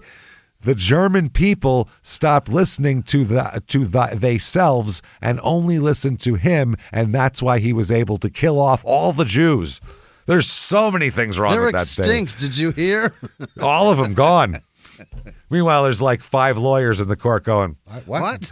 We're dead? We're dead now? With her lying ass. With your lying ass. "Say it the Lord with your lying ass." Fuck that shit. Then she goes on to say, "The Hitlers and the Mussolinis and the Hirohitos, that's what these men are." Wow. The investigators. Yeah. You take my word for it. They are guilty of murder. Whoa. Then she turned to the judge and said, "Excuse me, Your Honor, I am through with this audience." Like she's a comic that went there to settle some fucking beefs. "I'm through with this audience. Fuck them," and throws the mic down. Like they're a Tampa crowd or some shit. What the fuck? This isn't the Apollo, ma'am. Calm down. Wow. "I'm through with this audience." That is fucking crazy. That's a lot. You motherfuckers. Yeah, that is. Yeah, she did the whole Bernie Mac Def Jam set right there. Eyes popping. "I ain't scared of you, motherfuckers." Pull this clit out. Whole room get dark. Whole room. So then more defense witnesses here. A forensic psychologist, Gerald Cook, was on the stand, and this is when he lost his shit. Arthur did not like this. Cook told the jury that tests he conducted indicate Arthur has a low IQ, a borderline personality disorder, and This is great. May have suffered organic brain damage as well, and called him compulsive, self-centered, confused about love, sex, and aggression. Under cross-examination, he further testified that Arthur was impulsive with low self-esteem, poor self-control. Think about if someone has a problem with their ego and everything like that. Someone just called you dumb, crazy, brain damaged, self-centered, selfish, stupid about love, sex, and aggression, and also can't control yourself, don't feel very good about yourself, and all this shit. Then referred to the murder conviction in 1978. And so he was asked, this is the prosecutor asked, can you predict how he will react if he's confronted with the same stimuli that he faced when he murdered people in 1978 and 1996? And that's when Arthur blew up and got up and was like, fuck this shit. He said, quote, look, bastard. He started out with look, bastard, which I love. Look, bastard, stop making me a hoe. Which I don't know if that's ever been screamed during a murder trial before. Stop making me a hoe. Look, you want to know how I'm going to act? You want to know how I'm going to act, you stupid motherfucker? That's how I'm going to act. That's what he said. Like this. If I had a weapon, I'd kill you. His lawyer said, be quiet. Yeah, Shut up. You're fucking this up. So he continues in very angry form, says, how the fuck would you act? You've been charged and found guilty of some shit you didn't do. I'm getting tired of you fucking with me. That's how I'm acting. I'm getting tired of these insults. Stop calling me a dummy. So the prosecutor said, I have no more questions of this witness. Arthur answered my question. This is how he reacts when he's confronted. Even in court, when everything on earth, including somebody in a suit, is telling him to shut the fuck up, he still can't shut the fuck up. Imagine Showed if he the jury his hair trigger and how violent he gets just on one baby insult about saying he's mentally incompetent and doesn't know anything about sex. It's fucking crazy. Then they asked him, would you like to say anything else? And he said, I was only convicted because I'm black. Yeah, I got more. That's what he said. I got more. Then, by the way, Amy's mother is one subpoenaed witness who does not testify because she is vocal in her opposition to the death penalty. And basically the prosecution doesn't want her to go up there and say, look, don't kill him. I love my daughter, but I would rather you not kill him based on that. So they quash her subpoena and don't make her come.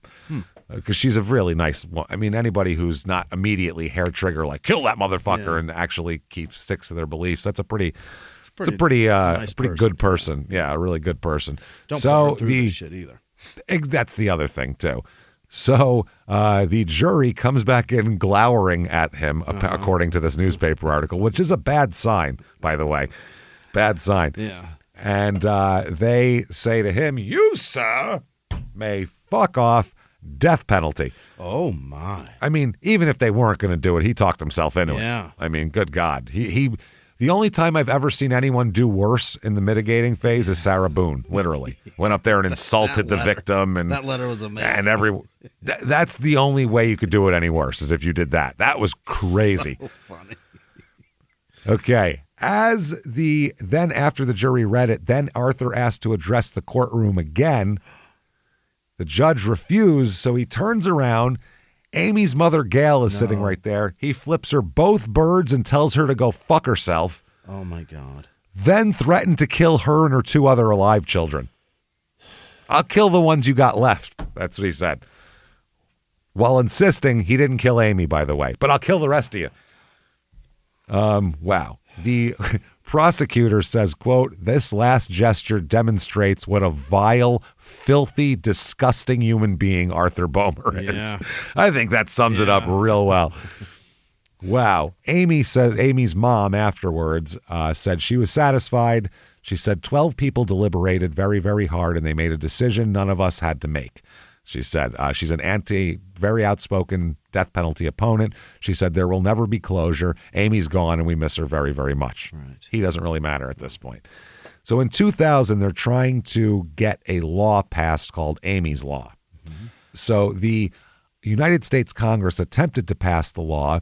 It ended up failing in the Senate, at that time. But then on October 28th, 2000, now this is right before the 2000 election, the very end of Clinton's term here, Clinton signs Amy's law into law. Nice. So it's designed to keep violent criminals in prison by providing states incentives to adopt stricter sentencing laws and hold states financially accountable if prisoners' early release leads to violence against someone in another state. Yeah. It's just what you wanted.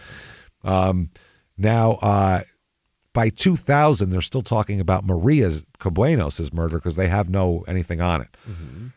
They said Arthur Bomer remains a suspect, but no one has been charged. So they said that, she died from a blow to the head. Investigators couldn't determine whether she'd been sexually assaulted or even killed somewhere else other than where her body was found because it was burned. So, they told, they said they don't know what they're going to do here. The attorney here, district attorney, said Bomer was under suspicion. I don't think that was a secret. I'm not going to answer whether there are other suspects. He's still the target. So he goes to death row at this point. In 2003, remember Andrew Kobach, by the way? Yeah. Okay. Little tow truck driving son of a broker. Well, he's got some issues in Florida. Oh, is that right? He's arrested for driving a vehicle equipped with police-like features. Again. Later that year, he faced charges related to sexual battery and other offenses involving a mentally disabled woman. Oh, Jesus. And he pled guilty to certain charges and got probation. How Florida of him. Dude, yeah. So this is all of these fucking creeps were in the same area, creeping around, looking to hit. That's crazy. 2003, Arthur appeals here. One matters. is Brady violations. He claims that the Commonwealth failed to disclose deals with jailhouse informants, his brother-in-law, and Quincy Jamal Williams. His brother-in-law obviously testified to all the horrible things there. And they said the court said even if such an agreement did exist, any Brady violation did not prejudice the appellant in light of the extensive DNA and circumstantial evidence against him. Right. Basically, they could have done everything wrong, and that DNA is so rock solid and circumstantial to back it up. Right. It's just ridiculous. They would have to, unless the guy who ran the DNA said, I fucking purposely, criminally exchanged it with another DNA or something. He's going. Or if he said, I was so happy that it came back a hit, I came all over it. I came all over it. It's me on there. They said that we need to reach definitive conclusion as to whether or not an agreement existed. This is the court saying this, though, because even if such an agreement did exist, any Brady violation in this regard didn't prejudice him. But they said that they'd like to know if that's the things they're doing here. They also said in a direct examination, the brother-in-law admitted in court that he had a plea agreement with federal prosecutors and that his cooperation was brought to the federal judge's attention during his sentencing, and he was going to get a lighter sentence because of that. So they said that in court. So it's out in the open. It's fine. Also, now he's asserting that he's incompetent to stand trial due to mental illness. Oh, now he is. Now he's crazy. Yeah. Now that it benefits him. Yeah. Now that it benefits him, he's all crazy. So they said, however, 3 evaluations close to trial date found him competent. He also says ineffective assistance of counsel during the penalty phase. They didn't tackle me while I was screaming at people. Nobody tased me. That's fucking wild. DNA evidence also challenging the DNA match evidence, claiming it was misleading and improperly presented. The court says there's no merit to this claim. Appellate counsel was not ineffective for failing to raise this meritless claim. He also says due process, because a court order was misused to extract him from prison for questioning. Also, he's got a lot of problems with his brother-in-law. He's filing all sorts of shit based on that and, saying all that. He also said at one point, Bomar expressed concern about the grand jury, saying, if I did with that bitch what I did with the last one, there would have been no problem. Then he said, no body, no grand jury indictment. The trial did not allow that first part. If I did with the bitch what I did with the last one, there'd be no problem. Because they said that is a crime they're not even accusing him of in court because they don't even know what it is. Yeah. It just shows he's a serial killer. That's what it shows. Right. It shows that he's got a pattern. Yeah. So they rule that basically, they said even if any evidentiary or procedural irregularities existed, the overwhelming physical, testimonial, and forensic evidence against him, including DNA confessions, crime scene links, meant there's no reasonable possibility that the verdict or sentence would have changed. Yeah. And so he remained on death row. The Supreme Court upheld his death sentence in 2003, but ordered a lower court to resentence him on convictions of rape, kidnapping, and abuse of a corpse. Doesn't affect the death sentence. In 2004, I know the governor signed his death warrant, but the execution here is stayed by a federal judge. Oh. Yes, it stayed there, and it keeps going. So 2014, death sentence upheld again. Okay. Keeps getting upheld. In prison currently here, he is prisoner inmate number DK1677, by the way. And he is at the Somerset location. Still there, not put to death yet. Still there, not put to death at all. That's as of May 27th, 2025 at 4 a.m. Holy. That's where he was, because it tells you that's, because you look at it when you look it up. So now Amy here, they do a nice thing for her. They establish a national award based in her honor by U.S. Lacrosse. Oh, for the lacrosse team. A lacrosse award for her. And additionally, roadside memorials mark the site where her car was found, serving as a remembrance. And also the mother Gail was doing something in the neighborhood she was found in as well. Okay. She was doing like a thing, like a every year thing for her type of deal. This case, when it was still unsolved, was featured on Unsolved Mysteries. Really? And then it was on Cold Case Files after it was solved. Okay. And then it was on The New Detective. Sure. And also featured on The Forensic Files. Okay. So once you've been on Cold Case Files and The Forensic Files, just go ahead and put your appeals in a drawer because you're done.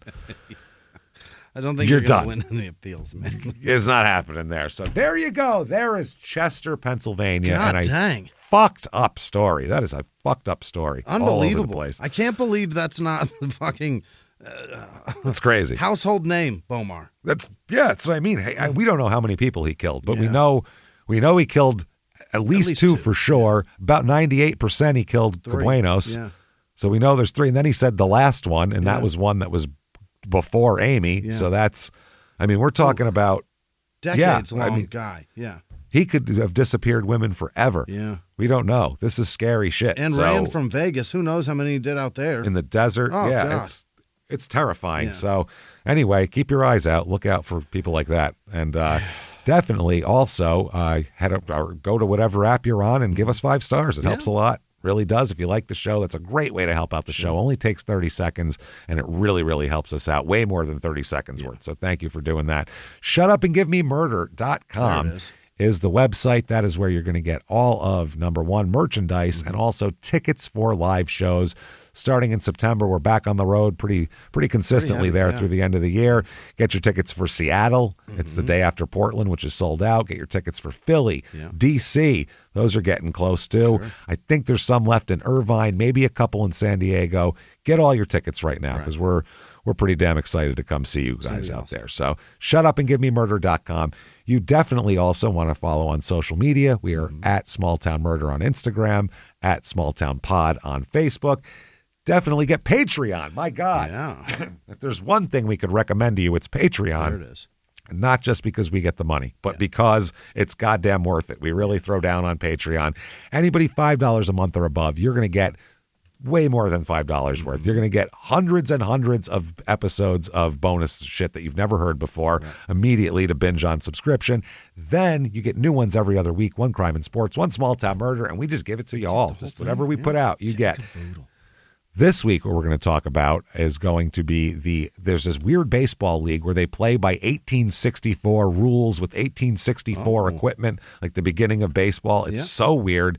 And then, by the way, the next one after that will be the Liver King we're going to talk about. So keep an eye out for that. Then for Small Town Murder here, for the bonus episode, we are going to talk about Sherry Papini and this new documentary that came out. You think you know all about Papini? Well, she's going to tell you don't. It is exhausting to watch that documentary, and every time they say Panini, I go, Panini. Panini. I love that they replayed that clip, by the way. Her in the background. Panini. You're fucking it up.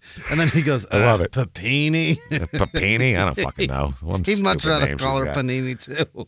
So check that out. We can't wait to make fun of that and talk all about it. Who knows? Maybe she'll have something fun, good to say. I know she doesn't. We listen to it. So amazing.